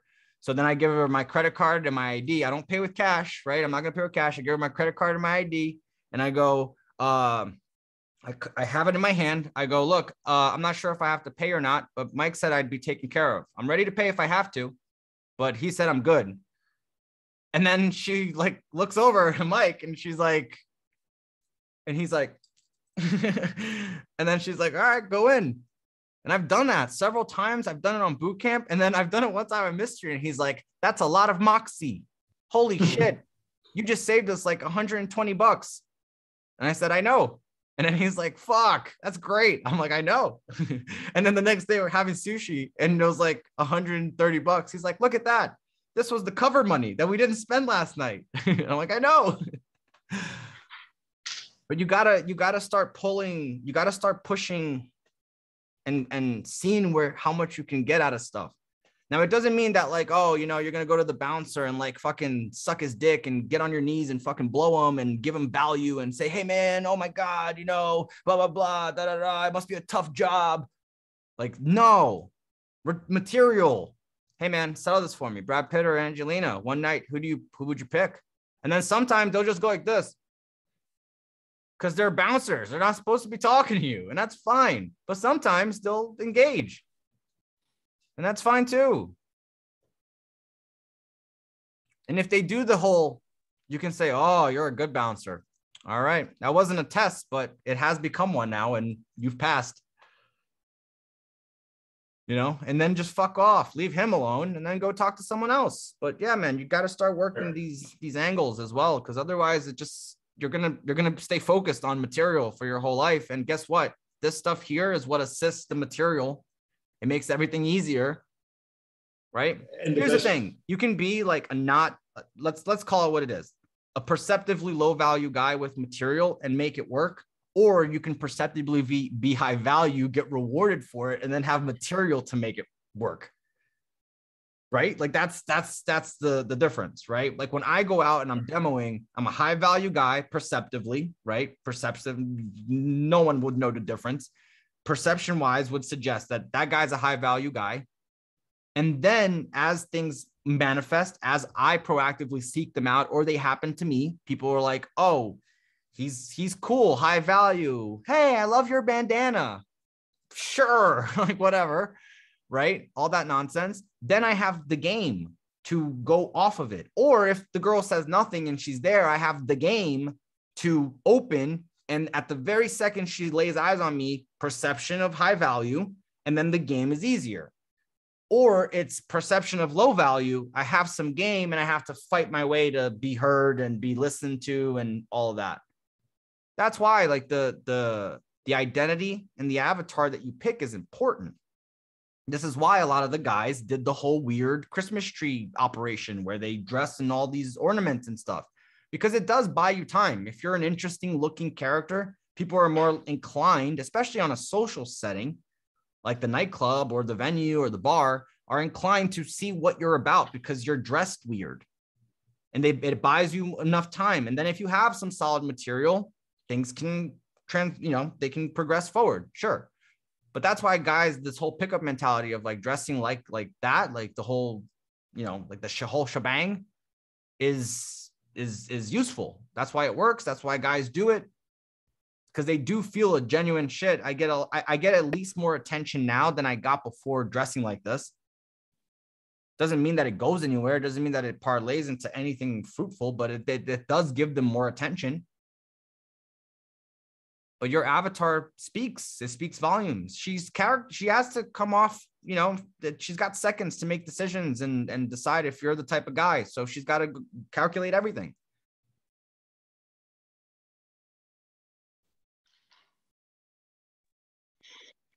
I got something. Got a question. Yeah, please. So Yeah, one thing I got from all that is, just building social momentum and talking to everyone. You don't want to get into regular guy talk, period. Not with other guys, not with nobody. You're always using material, and you're memorizing more material every week. You will be guilty by association if you're talking to other guys. I will do whatever. Like, you'll never see me reactive in field. Like, you'll never see me like someone does something and I'm fucking like, oh, what do I do? Except when there's other guys around. I'm very aware of that. As soon as there's other guys around, I will legit walk away. I just legit walk. Like, I ditch them. It's almost like I found a snake somewhere and I'm like, fuck this. I'm out. I don't want to be next to them. I don't want to talk to them. I don't want to engage with them. I want nothing to do with these guys. Because here's the thing. If they're high value guys, then fine. But if they're not, if they're just the regular guy, guilty by association. If you're there talking to them, they're your friends. They might as well be. They might as well be your friends. She doesn't know. She's going to think that you're going around talking to strangers. Probably not. So like, those are your friends. And like, if there's 5 dudes, and here's the fucked up part. This is why I get so aware of it. If there's 5 dudes and they're just hanging around, right? And you're just there standing, even if you're not with them, you're not talking to them, they're a little bit closer to you, but not really. Like, it's still like, obviously you're kind of not with them. You still get grouped into that. That's your group. Yeah. So like, nah, I don't want to be seen. I'd rather be seen alone. I'd rather be seen walking through the club with a big smile. I'd rather be seen at the bar shooting the shit with the bartender. I'd rather be in set, but I do not want to be in groups with guys. There's no point. There's no point. Oh, but it helps me build momentum. Whatever. I don't care what it helps you do. Do what needs to get done correctly. What helps you isn't necessarily like, what are you going to, so every venue you go to now, you're going to have a goggle of guys hanging out with you. Like, no way, man. Because here's the problem. Just like the bouncer coming in or the club owner or the manager, when they walk by and they say, hey, good to see you again. Or, hey, it was good talking to you. Make sure next time you're in Toronto, you come say hi. That moment where the girl's like, wow, he knows the bouncer. Oh, wow, he knows the club owner, is the total opposite moment when it's a weird looking low value guy doing that. Like, if it's some guy and he's got a fucking basketball jersey on, he's fucking got his beard, he's fucking weirdness, and he's coming by and all of a sudden he's like, hey man, it was good talking to you. She's just like, what? Huh? Like, what? You were talking to that guy? And then if you're smart, you better have something to say. Yeah, he was bothering me. That's why I hate going out, because people bother me. And then you just want to use material on everyone. Yeah, right? Use material on everyone because it's more practice. Yeah. It's more practice. It's more momentum. You might as well. You're going out, and yeah, regular guy conversation puts you as a regular guy. If you're talking to like staff, if you're talking to everyone else, you think they're not hearing everyone's conversations about the regular stuff people are talking about. So if girls you don't want to talk about regular stuff with, hire guns and just people that work the venue, even more so. Because they're getting it even a bigger influx of people talking about COVID. They're getting even a bigger influx of people talking about politics and talking about work and all this shit, So yeah, you want to avoid all of that. That's why it hits even better. That's why if I go up to a girl and I do Brad Pitt and Angelina, it hits so much better with a higher gun, because A, the material is designed for hotter girls. B, that's she has even more data, more input. That was the guy coming in, regular talk, all that stuff. So that when I come in with my stuff, it hits. Same thing with the bouncer. The bouncer hits him the same way. So when I hit him my way, it's different. Now you have a first, the basics of material, right? As far as what you can do, but like, you don't have to go in with an opener to the bouncer. Like, if I was to go to a bouncer, I say, damn, dude, you're big as fuck. If you were in LA, they charge you double to get in. No wonder you work here. Yeah, but the more material I can memorize, the more versatile I can be. The more versatile you'll be. And certain materials specific to certain scenarios and for specific people in the venue. Like, I got sound bites for the coat check girl. I got sound bites for the hostess. I got sound bites for everyone. That's what makes me who I am, is that I'm always prepared. And if I'm ever caught not prepared, which is a better situation for me, I learn more. then I will obsessively sit there and fucking figure this out until I can test it a few dozen times and get some data and then be able to fine tune it. Then finally get it to the point where someone else can test it. And I obsess with that. And I have stuff like I developed concepts and stuff. I got years in the works right now. They're years in the works. Because that's development. That's what you do. But yeah, you gotta start somewhere. You get the basics down, get the basic material, package, and then you can add on. But you can also add on yourself, right? Everything you experience, everything that you do, everything that you watch, everything that you ultimately take in, you can start looking for, is this a soundbite? Can I use this later? Will this be effective if I set it to a bouncer? For example, you're watching some movie. Some guy says something to the bouncer, right? In that movie. Okay. Maybe it was funny. Maybe you can use it. Like I've told bouncers before, surely you're going to let me in. You're not going to be a doorman, are you? You're a bouncer. Don't be a doorman. And then they're like, they laugh because they know the movie, and then I go, because I'm going to do it, man. I'm going to just keep saying doorman the whole time, just like the movie. And like, oh, no, we don't want that. You're right. We don't want that. So yeah, man, it's bolstering up your material and then ultimately conveying who you are with it. Because I can send my sound bites to people. I won't, but I could. And it definitely gonna assist you for sure. Absolutely. 100%. But will it be as effective as if you had my understanding and you were coming up with your own sound bites for yourself? No, not at all. Because sound bites are part of revealing who you are. And this is the thing that I've been trying to conceptualize for students for like the longest time, especially this year. Game has given guys this thing where it's like they think, oh, there's a thing for everything. There's a protocol for everything. There's a routine for everything. There's a thing for everything. And there is. If you're me, I have my comfort routine, but my comfort routine is about my life. It's about me. It's revealing who I am. If I'm in comfort with a girl, she's going to be my next girlfriend. She needs to know who I am. That's why I don't care to give you my name early on in the set, because I've opened too many sets to know that most of them, if the girl isn't worthy, it's not going to go anywhere. So I'm not going to jump through that hoop of what's your name, because it doesn't matter. Like, dude, 20 minutes from now, I'm in another set. Like, you're thinking about me. This is not important to me. You're a 7. Like, get over it. So we move on. And then we get to the point where it's like, okay, now that I have the type of girls that I want and I have the material to meet her, now I can start playing the game right. And you got to get to that point. Otherwise, it doesn't happen. But you gotta have more material. The more material you have, the better you're at. 300 sound bites are essentially what you need to handle most pickup scenarios. 300, and that can be a whole 20-minute story, or it can be, I don't like that as a neg, right? You just need 300 of them, and then you can handle every scenario that comes up to most likely in any given day. And then obviously you're gonna get caught every once in a while until you get the right contingency for that. But ultimately, right, what's the concept that we have to implement is that there isn't a routine for everything until there is. But in order for there to be a routine for everything, you have to become it. You have to become the guy, because then you'll be able to do the routines. So here's the thing. This is why I conceptualize it as A1 to A3 is social game. Because that you can rely on material that has been pre-written by someone else, and you can learn it and be scripted, and you battle the awkwardness of running someone else's words that you yourself did not think of and are trying to say. Because it's awkward. Everybody, right? When you start material, you're like, oh, fuck, this feels weird. Yes, it's obviously, it's not the way you communicate, Now, if you're a sales guy and you've gotten a script which you sell from, usually you can adapt a pickup script a lot faster because you've conditioned your brain to be able to use words that are given to you to then come off like a certain type of person.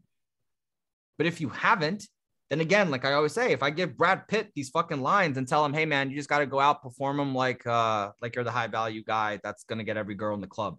You don't think he can channel that as an actor and just put those lines to use? Of course he can. Of course he can. because he's skilled. He's skilled in that ability to take words and become it. But here's the problem. If you think that that's how you're going to be riding your wave into your existence, into your deathbed, that's not it. You got to become it. The routines are supposed to be removed after a certain point. You can't be like 2 years into pickup still running routines. If you're doing this the way that I teach it, the way that I have guys running it, at a certain point, 2 years in, you're going to have your own DHV stories about your life. You're going to have real qualification questions and not the bullshit fucking, what superpower would you have? You got to ask some shit, because guess what? You're going to have actual girls you're going to have to screen for. Oh, what a concept. You mean I'm going to have so much options that I'm going to have to actually screen girls for real and not simulate it? Yes, absolutely. But it has to become you. And then here's the thing. After a 3, any routine that I give you that is mine is literally me. It's my personality. It's me. Because why? I'm in comfort now. It has to be me.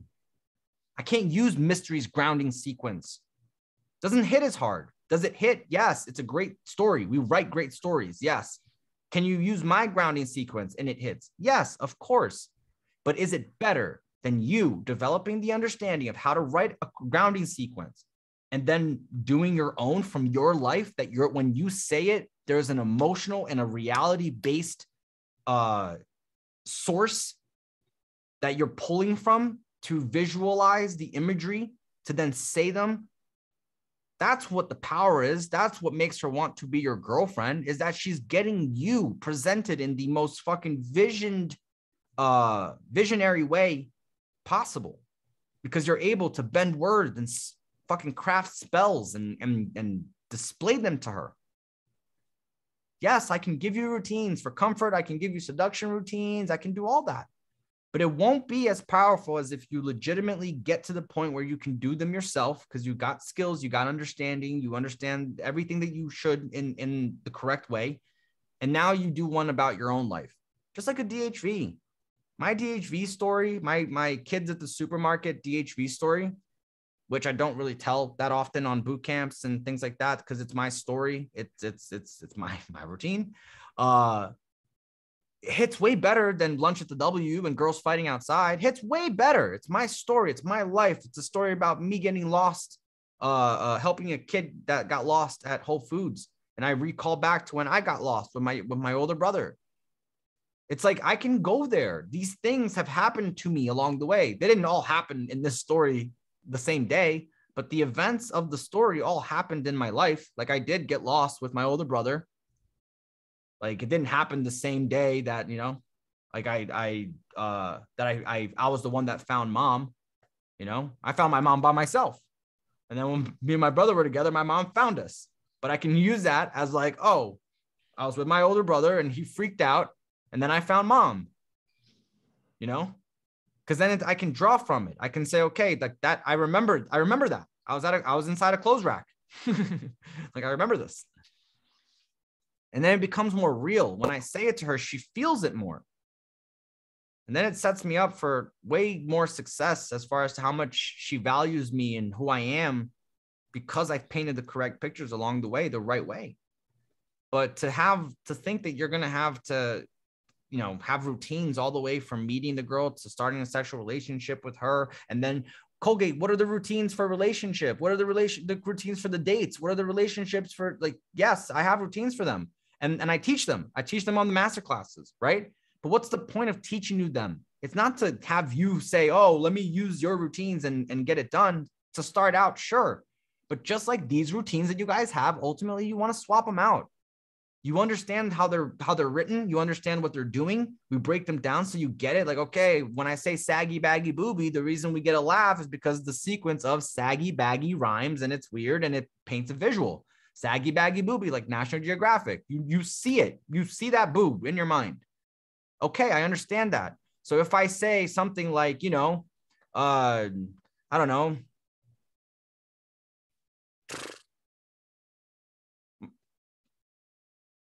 don't know, let's say we're talking about uncircumcised penises. And I say, really? Your boyfriend was uncircumcised? His penis looked like the wizard's sleeve? Did it look like that?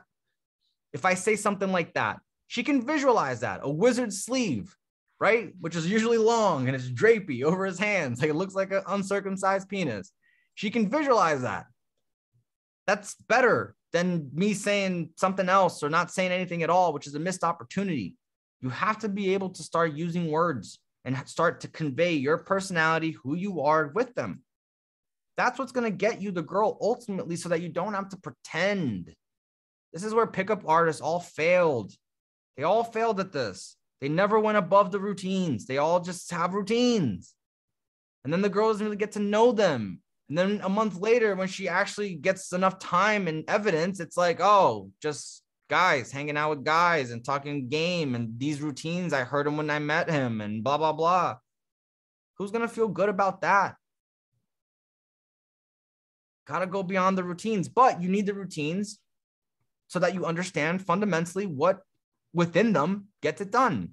And then you got to learn the delivery, because the way they're written forces delivery so that you can say whatever you want to say. But you got to know that there's definitely things to do beyond the routines. And it starts with the waypoints. It starts with you incorporating sound bites from your own life and your own humor and your own level of intelligence and your own level of interests. It all starts there. And then there's more, but that's outside the scope of what we're talking here. So, but yeah, man, the game is a multifaceted, multi-layer, complex discipline. It's an art form.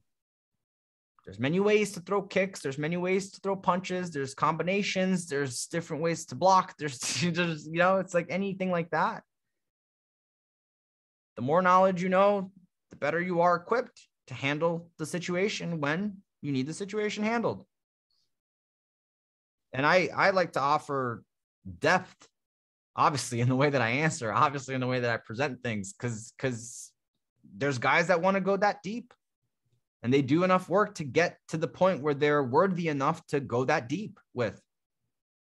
But I refuse to have conversations that are so far out of reality for most guys that, like, I get it, dude. I get it. You want the threesomes, but literally last month you sent me a message that you still get approach anxiety every time you go out. So like, I get that something sparked this mindset of I need to have this threesome question answered, but you're missing the point here. Like, this is why I keep files on everybody, because it keeps everybody fucking directionalized correctly, but yeah, that's it. Next question. Let's do 3 more questions and then let's get out of here, because I got some stuff I got to do today. I can't stay too long like normal. Yeah, I'd like to jump in. Yeah, please. So when we're talking about building a persona or like building an avatar, what strategies would you use to build it and not come off as a try hard, like as a person who's trying to do it? The first advice I could give you for that question is to have it be justified. Have your avatar be justified. So like, for example, right? Mystery dresses way different than I do. He dresses way different than I do. Like even like day to day, like his jackets have like stitchings on it that are weird and patches and things like that are way different than me. This is me day to day, dude. I show up whether I'm going out or whether I'm here or whether I'm hanging with the girl or whatever. It's always I'm a black t-shirt, no logos kind of guy. That's what I like. So we dress completely different when we're out. Mystery is a character. Right? He's fucking super tall. He wears boots that make him even taller. He's got the lines, right? He's got the material to match, right? The look. He's got a TV show where he's called a pickup artist. He's got a book. So like, it's justified for him to be a bit more quirky and a bit more eccentric and a bit more out there, a bit more alien-like. The worst is when a guy dresses like Mystery and he's not Mystery, because then it's not justified. Why are you dressed like this? Oh, because I'm trying to peacock. It's like, yeah, but that's it. That's it. If you're a rock star and you got black nails, if you're a magician and you got black nails, if you're, whatever you are, and it's justified, fine. Black nails is okay. But if you're an accountant and you paint your nails black and go out with your fucking dress shirt and your chino pants, like it's gonna be weird. People are gonna be like, what the fuck is this? This isn't justified. This doesn't make sense. So have your avatar make sense. Now, in order for it to make sense, you first have to ask yourself, what identity do I want to convey? What do I want to, who do I want to be? Do I want to be guy with shirt? You can, right? So like I have a black shirt, but I got all these fucking bracelets on my hands. Because if I'm not busy here, I should have some indication of a guy that's socially aware and fashionably aware, right? And I am. I any girl that looks at my bracelets knows that I'm a fashionably forward guy just by these bracelets. Why? Because they're nice bracelets. Like I have bracelets here that are $90 for like a string bracelet, but it's from a certain brand that the girls that I'm into, they recognize the signal. Just like my Cartier bracelet, right? My Cartier bracelet, this one here, the silver one. Any girl that I'm into recognizes that that's a Cartier bracelet. This guy must be successful. You can't afford that bracelet if you're not successful. So it signals the right stuff. Now I can't wear that bracelet and then have fucking Gucci on and then fucking that. It's too much. It doesn't do nothing for me. I want to convey, like I always say, I want to do more with less. So if I can do no logos on the shirt and look like plain, like fucking, regular, and then I can do a bandana to offset this part of my face. And then I can add some bracelets that signal the right stuff. It all has to make sense, right?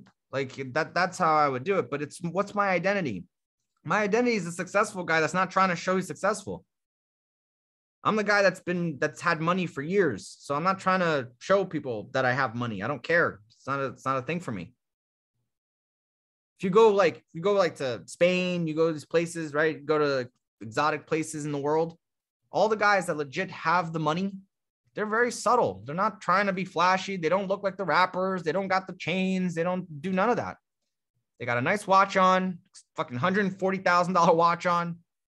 They got maybe like a cross necklace that's super subtle, small, tiny, minuscule, but it's like, couple $1,000. Like it's everything is not, you're not trying to convey it unless you're that type of guy, right? If you're that type of guy, it's part of your brand and you have to show it, then that's fine. But like, I choose to have my identity not be that. Like I'm more subtle with stuff. I don't like because here's the thing. If you do that, if I was to slap a Rolex on my hand, right, and go out, I would appeal and signal to a particular type of girl. Because that's more noticeable. Like this bracelet here on top of all the other ones, you don't even notice it. So what does it signal? It's looking for, the bracelet itself is looking for the girl that's observant and has a finer taste, or at least a finer knowledge of finer taste. And that's what it's, because if it was just that bracelet by itself, it would call more attention than with all these other ones on top of it where you can barely see it. But everything is figured out, calculated to what do I want to convey? Who do I want to convey it to? Just like an ad. You're an ad. That's your avatar, right? It's an ad. What demographic are you trying to hit, girls-wise? How are you going to present it to that demographic? If you want to get one of those like, Staten Island mafia wives that you see on TV, I would suggest dressing like a gangster and a mafia guy. It'd probably signal the correct stuff. It's that mentality. It's just what kind of girls you want. What do you want to convey? And how are you going to backwards rationalize that to do it? So here's my latest peacocking piece.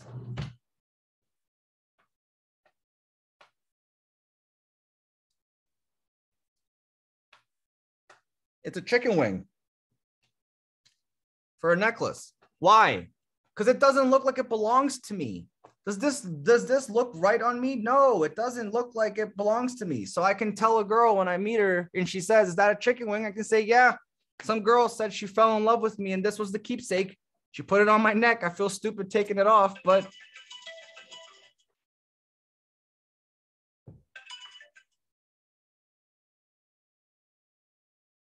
Okay. Before I was rudely interrupted, No, this is not a chicken wing. It's a necklace with a chicken wing on it. Some girl gave it to me before. She said she fell in love with me tonight, so she wanted to give it to me as a keepsake. You think I'd wear this? Does this go with my outfit? Come on, be real. Because it's such an easy signal. Like if people are walking by, like, is that a chicken wing on his neck? It's so off. It doesn't look right.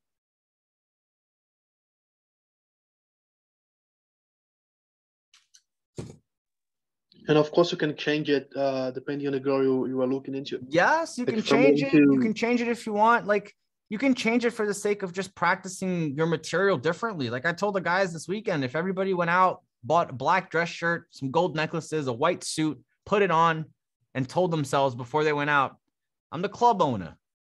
I'm the club owner tonight. You would feel more like a club owner. You would behave more like a club owner because you have the avatar as such. So you can do it just for that reason.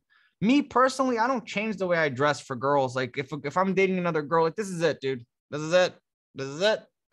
I got different outfits. Obviously, we're going to an event. I know how to dress for the event, but day to day, going out to the venue, all this stuff that to me is not like I put effort in. This is it. This is what you get. Now, granted, it's still calculated, right? Like it's still calculated. It's not just like, oh, whatever. I just put whatever together. Like this black t-shirt is an $80 t-shirt. Does it have to be $80? No. Why is it $80, Colgate? Because it hangs different on me. It hangs different. I like how it hangs. I like how it looks. Cheaper ones don't look like this. So, and you're like, yeah, but it's just a black t-shirt, Colgate. What do you mean? Well, if you have the right eye, you'll see it. You may not recognize it. You might see it as just, oh, he's paying $80 for a fucking black t-shirt. I can get 6 of those for $10. I know, I can too. It's called the internet. But it's not about that. It's about when the girl that perhaps is the fashion student, the fashion model, when she sees me with my shirts, she knows the cut of the shirt.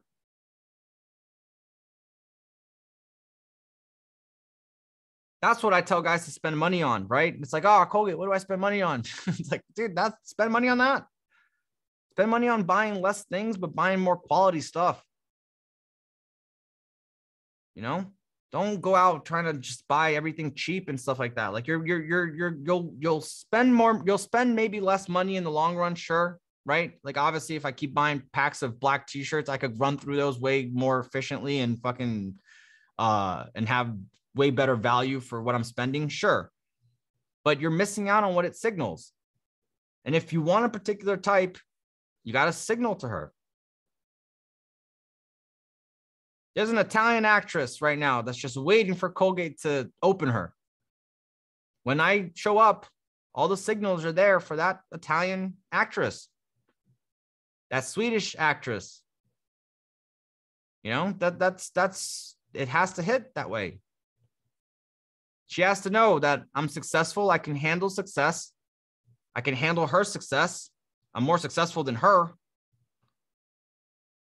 She has to know all this stuff. How is she going to know this without talking to me? How is she going to talk to me if she doesn't value me enough to get to know me? Well, the signals. So yeah, I would consider that, man. What kind of girl do you want? What identity do you want to convey? And then you're just backwards rationalizing it. You know, like if you want an emo girl, like a super emo girl, punk, right? You're not going to get her dressed like a business guy. Like it's just not, you're making it harder. Not to say you can't, right? But like, it's going to make it a lot harder to appeal to that girl if you're the direct polar opposite. If you look like her dad, and the reason why she became emo is because she wanted to be rebellious against her dad. Okay. Well, what am I saying? Now we're getting into these territories where like, is that true? I don't know. She might get with you just because you're a minor of her dad. So who knows? You know, like the girls are weird. Let's not go there. That's a whole can of worms I don't want to open on this call. But yeah, that's your answer, man. Just start. You got to start playing with it, right? And also don't go out looking for items. That's not how you find peacocking items. You don't go out searching for them. They find you. You just got to keep looking. You got to keep putting yourself in the position to find them. But no peacock item I've ever found that like has played any role in anything, like as far as a good peacocking item, was anything that I like, let me go to the mall right now and buy something. It's never that. It's like I'm walking around, I see some like, what the? I see this. And then I'm like, you should probably pick that up and give that a go and see how well it works. And that's how it is. It's gonna find you. Don't, because some guys think it's like, oh, I need a bracelet. I'll go to the mall. I'll go to H&M or Zara and pick up a bracelet. And there it is. I'm peacocking. Like, no, dude, not it. You're just signaling to her that you're just like the average guy that's trying to look cool, but he's going to Zara to buy a bracelet. Now, if you get a bracelet that is half the price of one that is at Zara, but it's from some woman that makes them, and they're just look like something you can't find in a store, that's better. That's way 100 times better. Like I have my masseuse makes bracelets. So, or rather, my masseuse's wife makes bracelets. So she's making bracelets, and then I'm buying a couple bracelets from her, mostly because I'm supporting her small business that she's starting, which is a bracelet company. But she makes hand woven bracelets, and I'm gonna buy a couple. Try them out. If I get compliments on them, great. If I don't, that will go into the bag along with the other ones that didn't work. And then when students show up and they're like, I don't have a peacock item, go in the bag. There's something in there. Grab something, put something on. Needs to be something. Something's better than nothing. Even the ones that don't work are better than nothing. Because sometimes they'll work. Like if the accountant shows up on a boot camp and you put this on his neck because he just didn't think about Avatar, he just showed up like an accountant. You can put this on his neck and he'll be more interesting. You can put a red fucking scarf, like a red boa around his neck, and he's more interesting. But would I wear a red boa going out? No, not anymore. I don't think I've ever worn the red boa, to be honest with you. I think I've worn like a red scarf like a few weeks out. But like, yeah, just be willing to practice new shit. See what works. I have a glow in the dark bracelet. Pendant. Like it's just a regular necklace, and then you can take your phone light, charge it, and then it glows in the dark. Like it glows. Like your face will turn blue like in the club. So that way, like sometimes, I'm just there and I'll take my phone out and I'll shine it on it, and everybody's like, what the fuck's that guy doing? Because they see the flashlight kind of on your chest, right? And then all of a sudden you pull it off and it's like blue as fuck. I have stuff like that,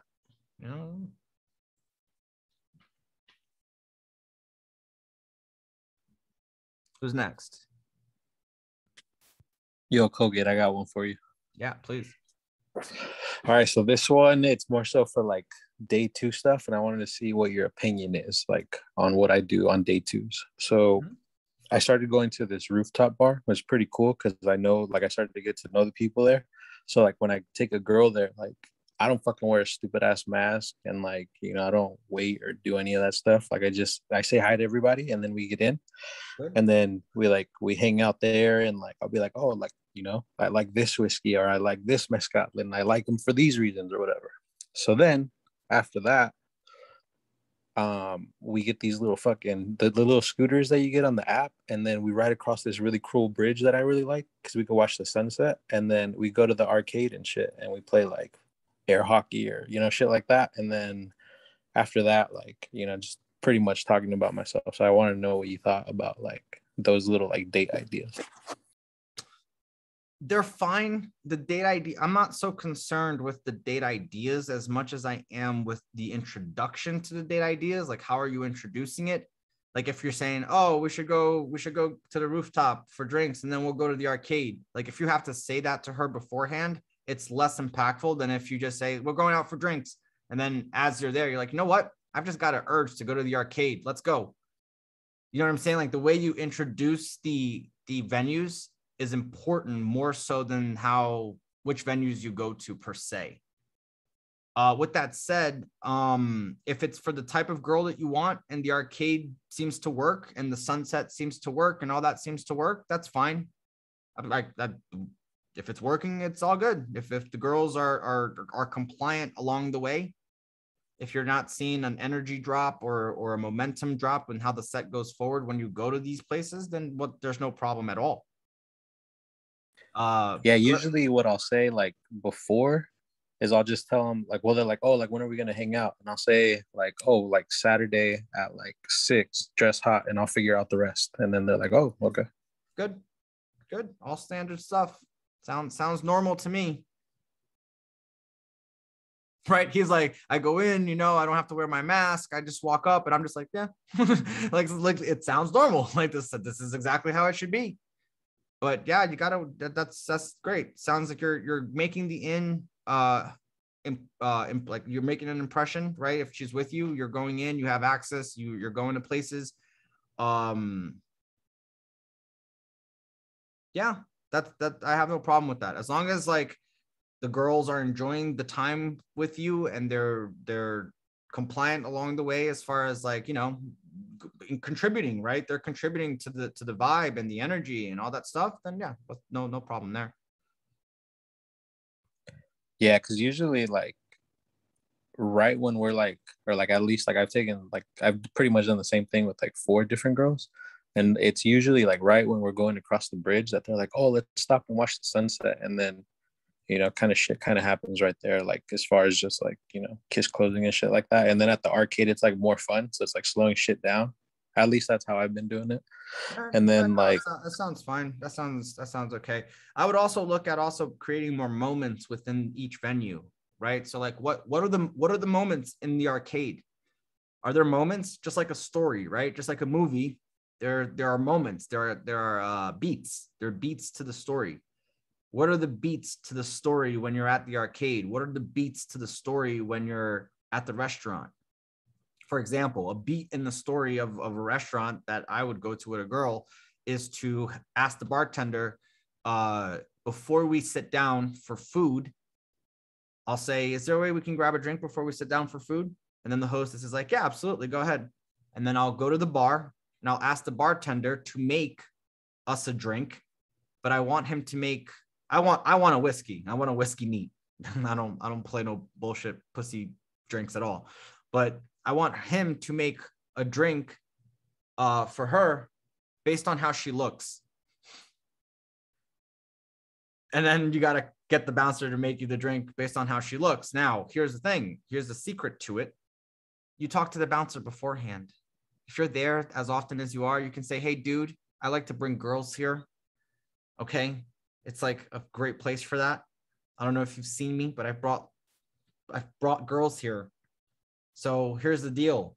I'm going to take care of you from here on out. Me and you are best pals. Because from here on out, I'm going to ask you every time I come here for you to make a drink based off how my girl looks. And no matter what girl comes here, you're going to make the same drink. And you're going to call it this.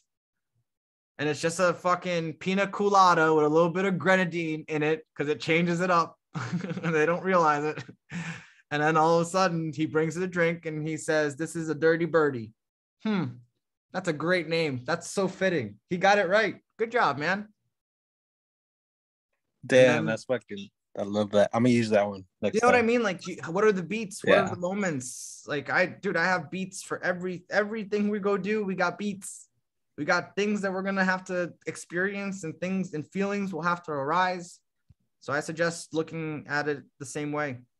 But all that stuff is on dates and date 2 masterclass. So if you're feeling like you want to tighten it up, dude, that's where you'll do it.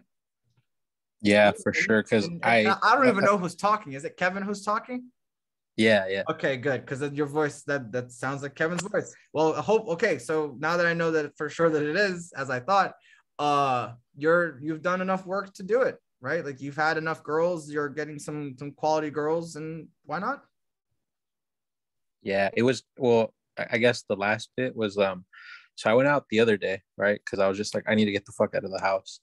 And I had a date too. And I was like really into this fucking girl. And for a long time, I was like, I'm not really like having feelings for these girls.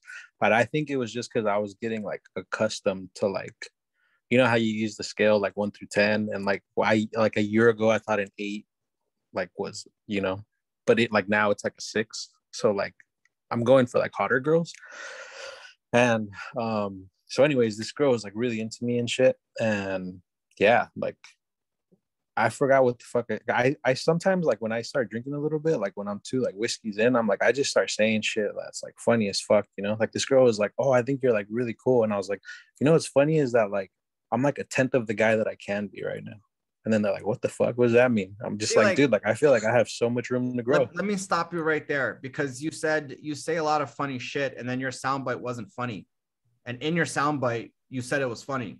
So if I'm a guy and I'm listening and I'm the high value guy and you say that in my set, you say, here's the funny thing. I'm 1/10 of the guy that I can be. I'm going to say to you, that's not very funny.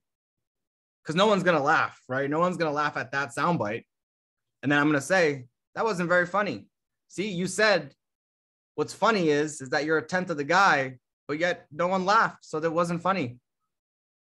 And then what are you going to say to that? Damn, that's true. But that's don't also get ahead of yourself. Yeah. Don't think that you're coming up with the whiz kids fucking sound bites because you're 2 drinks in, because you're not. Yeah. Unless you're mindful of what you're saying, bro, which you just literally said you're not because you're drinking. You're not conveying what you think you are. Just that small example right there. Just something to consider. Yeah, no, I mean, I think, but that's like one of the reasons I really like coming onto these things too, is because like you think about shit like different. And here's the thing, you might get rewarded for it. So then you're like, the girl laughs because it's enough for her. And you're like, okay, that was funny. Okay, that was clever. But is it? If we look at the words, it doesn't make sense. So I have a girl that's savvy, a girl that's had guys, right, say a bunch of stuff all her life. She can pick up on that. Just like I did. I know. Mind-blowing stuff. I know. Everybody's like, damn. And good, because you need to see that. I always tell guys, right, the first line of thought, most of the times, if you're not aware of what's being said exactly, is most likely what someone else is going to say or doesn't make sense. And trust me, I've been there myself. You know, the funny thing is, and then you say something and it's not funny. It's the same equivalent as like, oh, I got to get back to my friends in a bit. And then your body language stays, right? It just doesn't make sense. You're saying you're going to go, but your body language says you're staying. Just like here, you're saying, no, the funny thing is, now if you're going to say, you know what the funny thing is, have it be funny. There's nothing wrong with that. That's how you change that soundbite. And if you want to do the, 10, I'm 10th of the guy that I am right now, you got to add on to that. Something has to be added on there to make it funny. What it is, I don't know, but something has to be added on there so that it could be funny. And then it makes more sense sonically. When I hear it, I have no ways to shit test you. The hotter the girls, the more shit tests you're going to get. The hotter the girls, the more you're going to go through as far as they're going to hang on what you're saying. And high value guys too. Because like I said, if you were in my set right now, you're running your material, and then let's say my girl says that, oh, you're cool, right? Shame on her. I don't know why the fuck you're saying that. We'll talk about that later. But let's say she did say that, right? Oh, you're cool. And then you say, the funny thing is, I'm only 1/10 of the guy that I usually am. I'm just gonna jump in and be like, what was funny about that? And then you're gonna say, what? Huh? And I'll be like, well, you just said the funny thing is, and I'm going to go through the same thing we just did through here. And you're going to feel exactly what you felt at the end of what we did here, which is shit. You're right. It's what it is. So just be mindful of that. I just want to pick it up because it was there to pick up, and it's not just you. Everybody does it. Yeah. What's crazy? What's crazy? What's crazy? Yesterday, I went to Whole Foods and I went there at 8 o'clock and they were closed. Real crazy, bro. Real crazy. That's so crazy. That's crazy. Oh my goodness. You know what's hilarious? What? Blah, blah, blah, blah, blah. Damn, dude. I nearly fucking shit myself and peed myself. That was so funny. People do it all the time. It's just like they're not mindful of their words. They don't realize that words matter. They do. At the highest level, they do. So, yeah.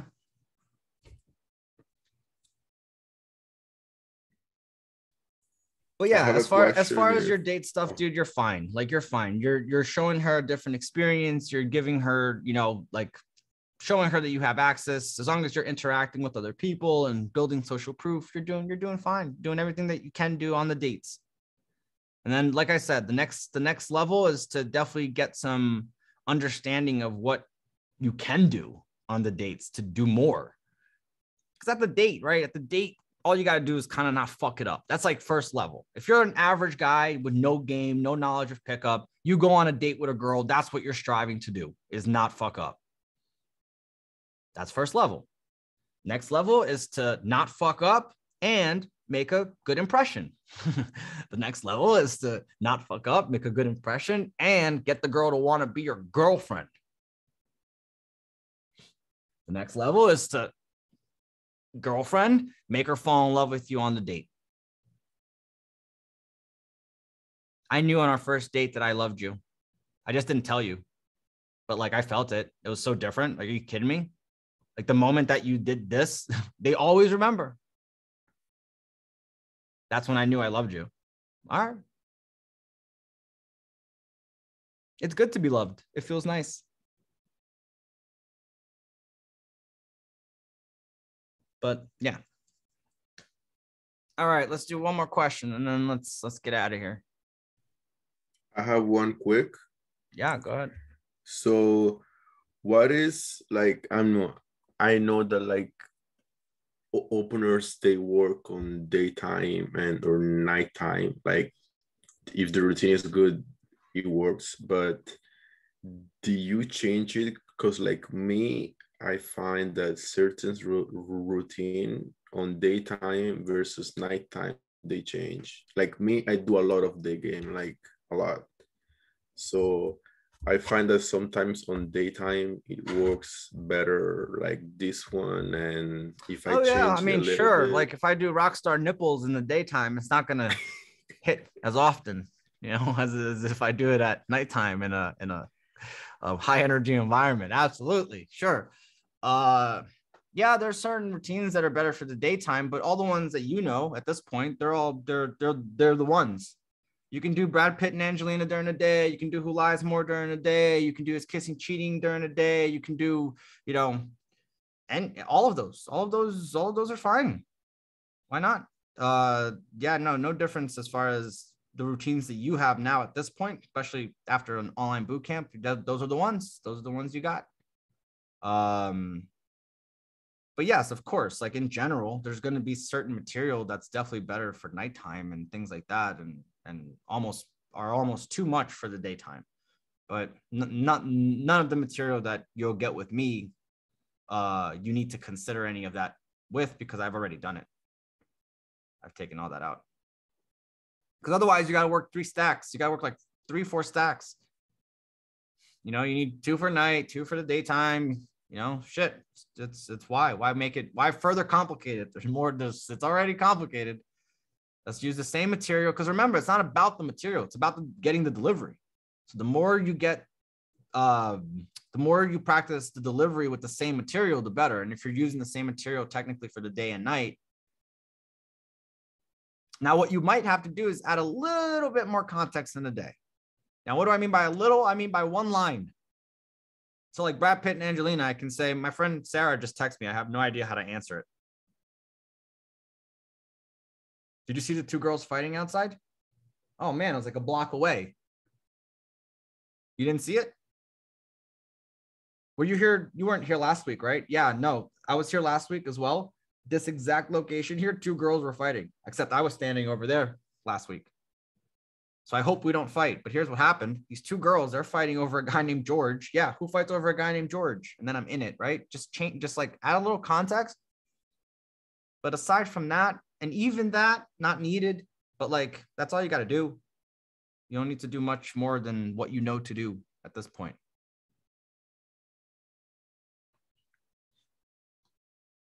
All right, let's do one more question and then we're out of here because it's 6:30.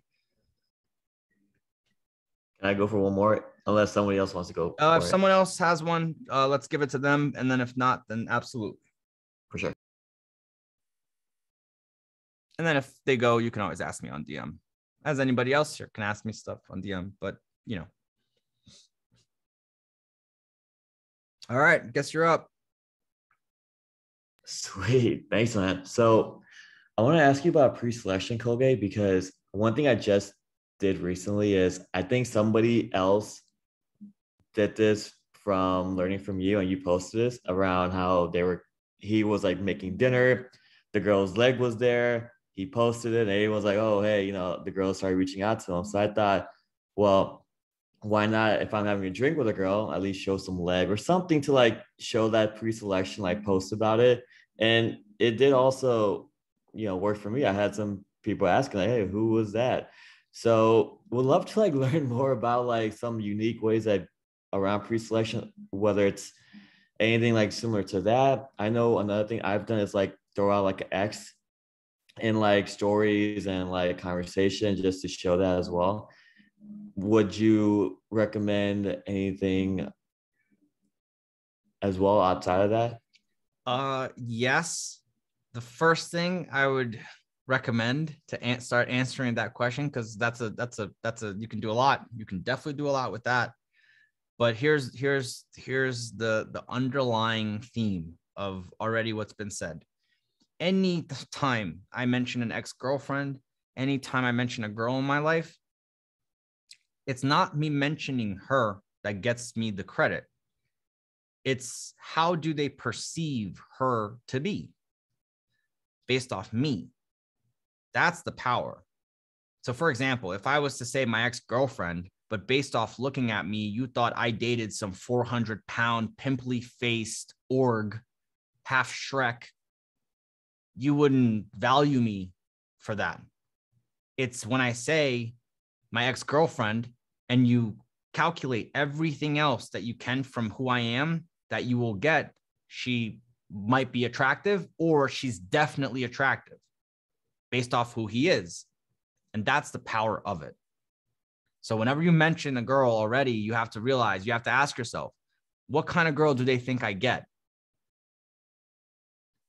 And work on that, right? Because if you can, like when I say like my ex-girlfriend, I don't think that anybody thinks that I date ugly girls, even if they don't know me, because the packaging and the messaging is so put on as a guy that gets girls that you wouldn't consider it.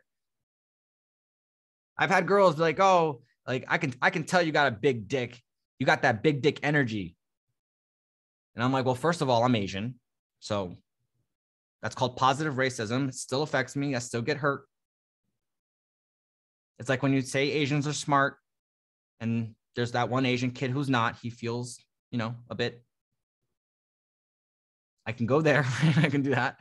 But like, that's what they mean, right? It's like, I assume you have a big dick because a guy with a big dick would behave this way. And it's the same thing here. I assume you telling me that you had an ex-girlfriend, that she's hot based off you behaving this way. So the first thing you want to look at is, what can I do within myself so that when I do mention the girls, they actually get the actual visual of what the kind of girl that I want them to visualize. It may take a verbal. It may take you saying, my ex-girlfriend used to date a soccer player. I won't say you his name because you probably have heard of him. Well, now you're dating a model, son. And you use spellcraft and you use words to convey that.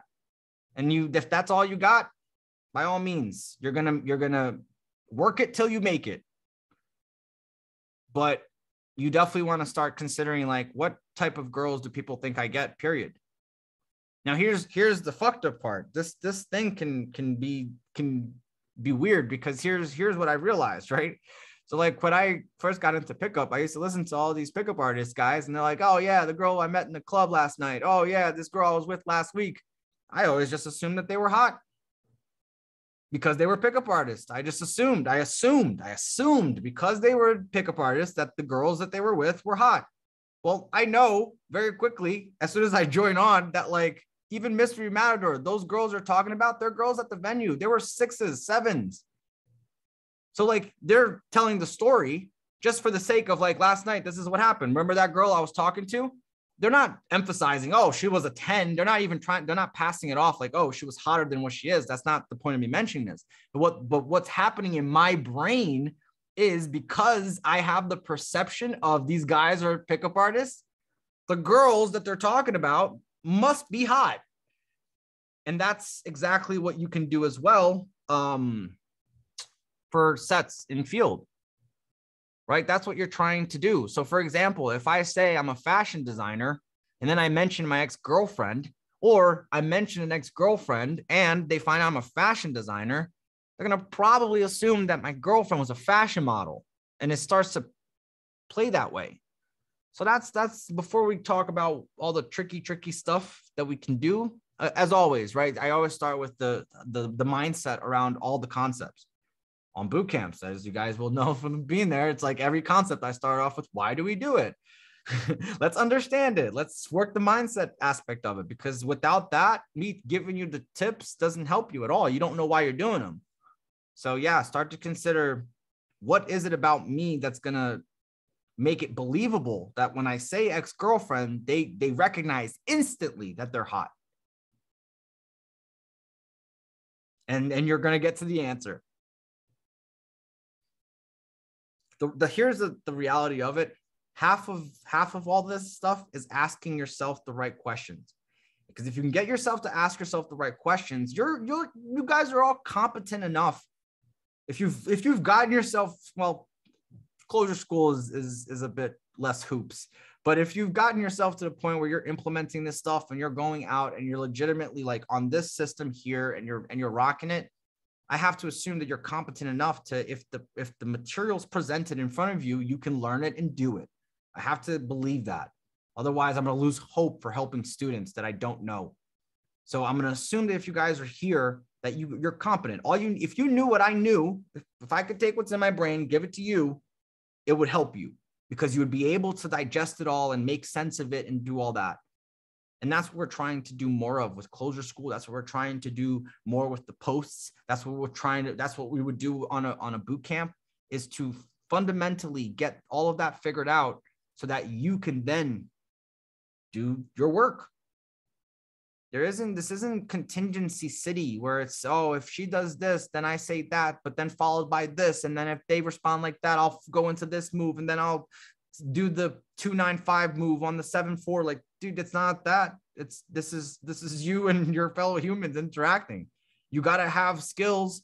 You got to have plans. You got to have a game plan. It's better because everybody's presenting shit and you want to be as best you can to deal with it. But it's not like, don't make it so robotic and protocol and it's not that. My aunt today sent me an image of a picture she painted, and she says, I wish you were here so that we could paint together, because that's what we normally do when we hang out, when I go to visit her. And I said, and she's like, what do you think? Is it good? And I said, do you think it's good? And she says, no, I don't think it's good. And I said, well, that's your problem right there. And then I said, literally, I told her the final thought for CloseHerSchool last time. I said, or the one before, I said, in order for you to be a good artist, you have to let go of wanting to be a good artist.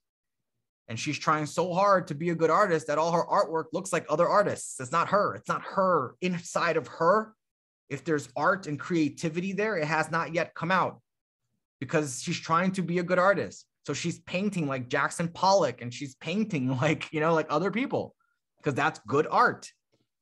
So you have to let go of this. I'm trying to do it right. I'm trying to get all the parts together. I'm trying to get to close. I'm trying to get, dude, just go out. You can internalize stuff already. It's just when you get up here, it takes you out of here. Your time to go up here is now. Your time to go up here is after this, when you're sitting in front of it still, and you can, okay, let me just work the stack because I don't have time later. Let me do it now. That's your time to go up here. Once you're out, you're done. It's the equal sign. It's the equal sign. What has your work, all the thoughts, process, the planning, this learning the material, the practicing it with the family, the practicing with the ugly fucking 50-year-old woman that was clearly smoked too much in her life at the pharmacy? What was the point of all that? So that when you get out in field, you can just be. All the stuff that we tell you not to do, oh, you can't be yourself, be this. Well, now it's time to be. You can't start thinking, okay, I got to fucking go through this, that, as you're out in the venue. It literally is taking you out of the venue. So yeah, start with yourself first. See, you got to make it believable, Sean. You got to make it believable that when you say ex-girlfriend, people think Victoria's Secret model. And I use the extreme, right? Because that's where you should be setting up your trajectory for, is how the hotter they can perceive. Like when I say my girlfriends to you guys, do you guys ever consider that they're not beautiful? No one really thinks like, oh, he's probably dating a dog. You know, no one's thinking that. A, because obviously I'm in the position that I am. B, because you've seen what I post. You know, you get a general sense, right? You get a general sense of the girls that are in my life, right? The ones in my stories, particularly. You get a sense of what's around me. So yeah, it all makes sense. I might have hooked up with a 2 yesterday. But yet, if I mention her here, if I say, yeah, the girl I was with last night, we watched Toy Story together. No one here is going to consider that she's a 2, ever. Because of why? Because when you look at me, when you look at the presentation, when you look at the receipts, right, what I have to offer, what I can prove, how I can convey things, it doesn't even cross your mind. It doesn't even cross your mind. So I say that to give you guys the inspiration to be the same. Look within yourselves. How can I signal that I get the hot girls? Usually it's the avatar. It's the identity plus the game that comes with it. If you look like a guy that gets girls, they don't know better. And then if you sound like a guy that gets girls, I mean, this avatar is not my original idea. There's been other guys that have worn just black t-shirts and jeans and bracelets, and they're simple. Like, I've copied off of them, so it's not mine. Right? But why do I like this? Because it signals the right stuff to the right girl that I want. It's how I choose to represent myself. And everyone here has done the same. I mean, look, Armando's dressed like me, you know? No, but like, seriously, right? Seriously, like, everybody's here has done the same, right? You go out, you go to Patagonia and you decide to get a Patagonia sweatshirt, right? Jumper, whatever. You're trying to identify with the identity that is the guy that shops at Patagonia. You go out, you get a Reebok fucking shirt, you put that on. You're trying to identify as the guy that doesn't care as much. I don't put that much effort into my shit, or like, I'm athletic, or you're trying to signal certain things. And if not, all you're doing is you're picking the path of least resistance that seems comfortable to you, and you're picking that. Because if you don't even know why you're wearing the stuff you're wearing, it's because that idea of what you should wear is not originally your own. And there's tons of guys that do that. There's guys that know to go buy the fucking 3-piece suit and blah, blah, blah, right? But yet it's not congruent to them. Their identity isn't there yet to justify that power suit. You shake their hand and their fucking hands like fucking nothing, you know, just like soft hands. And it's like, how are you wearing a power suit with a little soft handshake like that? This idea has completely collapsed upon meeting you. So like, what do you want to signal? What do you want to do? Who do you want to do it with? Right? If you can figure that out, this is why I keep saying now, right? Like, if you look at the way I'm promoting stuff, it's like, you know, the guys, they've been on the boot camp. They now have a better understanding of themselves, women, other men, and the world. Because that's really what it is. right? All of this here is doing that. It's providing you insight as to who you are, how you're conveying yourself, the women, right? How they see things, how they understand things, what they're looking for. Other men, so that you know how to deal with them, identify with them, fucking build rapport with other high value guys. You got to know how to behave around high value men. This is why I keep saying everybody's got to, you know, if there's a time to game and then there's a time to hang out with your boys. And if your boys aren't assisting your game, they're different times. You can't overlap them. You can't say, oh, I'm going to go out with my boys and then try to game. It's not how that works. Because your boys, if they're not in it, chances are, unless they're getting fucking 10s, they're not high value. So then you might as well be with those random guys we talked about earlier. You know, like bunch of low value guys, and it doesn't help you. Go out by yourself, go out a different night with the wing, go out, do whatever. But you can't say to yourself, oh, I go out with my boys and then I try to pick up girls. I try to use my routines and all that. Well, no, that's not how it is. That's not how that works. But yeah, look within yourself for all your answers first, because they're more likely there. It's just you don't see it. You don't see it. I do, but I said this on the boot camp. Like, there's a master inside everyone. Now, I don't mean that like woo woo, like, oh, thanks, go get the master. No, I mean, like, seriously, like with the skills that are here, more importantly, the systems that are here. There's a master inside every one of you guys. If you just follow the fucking system, if you get out of your own fucking bullshit, just literally follow the system, it works. Yes, there are certain things that prevent you from following it perfect because you're still not accustomed. You're still dealing with shit, anxiety. There's still moments of uncertainty, blah, blah, blah, blah, blah. But if you follow the system, you'll become very fucking good at this. And there's a master inside everyone. Some of you might die trying to get to that master because time will keep passing and you won't be doing the work and you'll delay it so long that you would have gotten it had you lived until 200 years old. But you didn't. And that's the reality of it. I love to sit here and tell you like, oh, you got all the time in the world. Oh, you can do game and, you know, become a fucking master in 90 days. Like, nah, no. This is a long time journey that's going to have plenty of successes along the way. You're going to die making yourself better. Hopefully, as a high value man, you have no other option but to do that. But you don't get all the time. There is skills at the end of the road for everyone here. Everyone here has a master in them. It's just that a lot of men will die and never meet that guy. He'll never meet that version of himself because he's prolonging it. He's delaying it. He's choosing to go on the date with the 6 instead of opening the fucking 9. You know, he's choosing to not open that set because there's a guy in it. He's choosing to, oh, the higher guns are too difficult. So, not to be a Debbie Downer, but that's what it is. That's the reality of stuff. And that's, I got to give you guys that, because otherwise you get eluded into thinking that these little routines are where everything lies.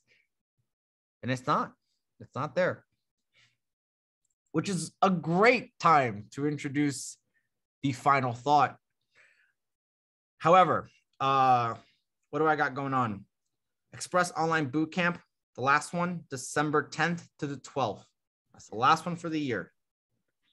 I highly suggest if you need a comprehensive way to make sense of all of this, that's where you'll get it. And I highly recommend you, if you're planning on ever taking an Express Online Bootcamp, that you do the one in December. And that's all I'll say about that. The next one is, before that is the masterclass for dates and day 2s. Both of those require an application. So if you are interested in them, make sure you get your application in soon, because I like to make sure everybody on the programs makes sense and they're at the same level. If I can structure it so that it's everybody gets more out of it because they're at the same place, just helps everything stay standard. Aside from that, that's it as far as programs. Everything else is done. I have the Legends program in November coming up and a bunch of boot camps with students in October, but that's it for this year. There's nothing else. gone to go. Next year calendar comes out October 1st for next year. So there's that. So if you're planning on doing a boot camp live next year, October 1st is the date that I would go on the site to see what's available. With that said, let's get to our final thought. Talked a lot about the waypoints, talked about what needs to get done, all these questions regarding certain particular instances and things like that. The final thought today is a simple one. It's an amateur does something until they get it right. A master does it until they can't get it wrong. With that said, Colgate out. Have a good one, guys. Thanks, man.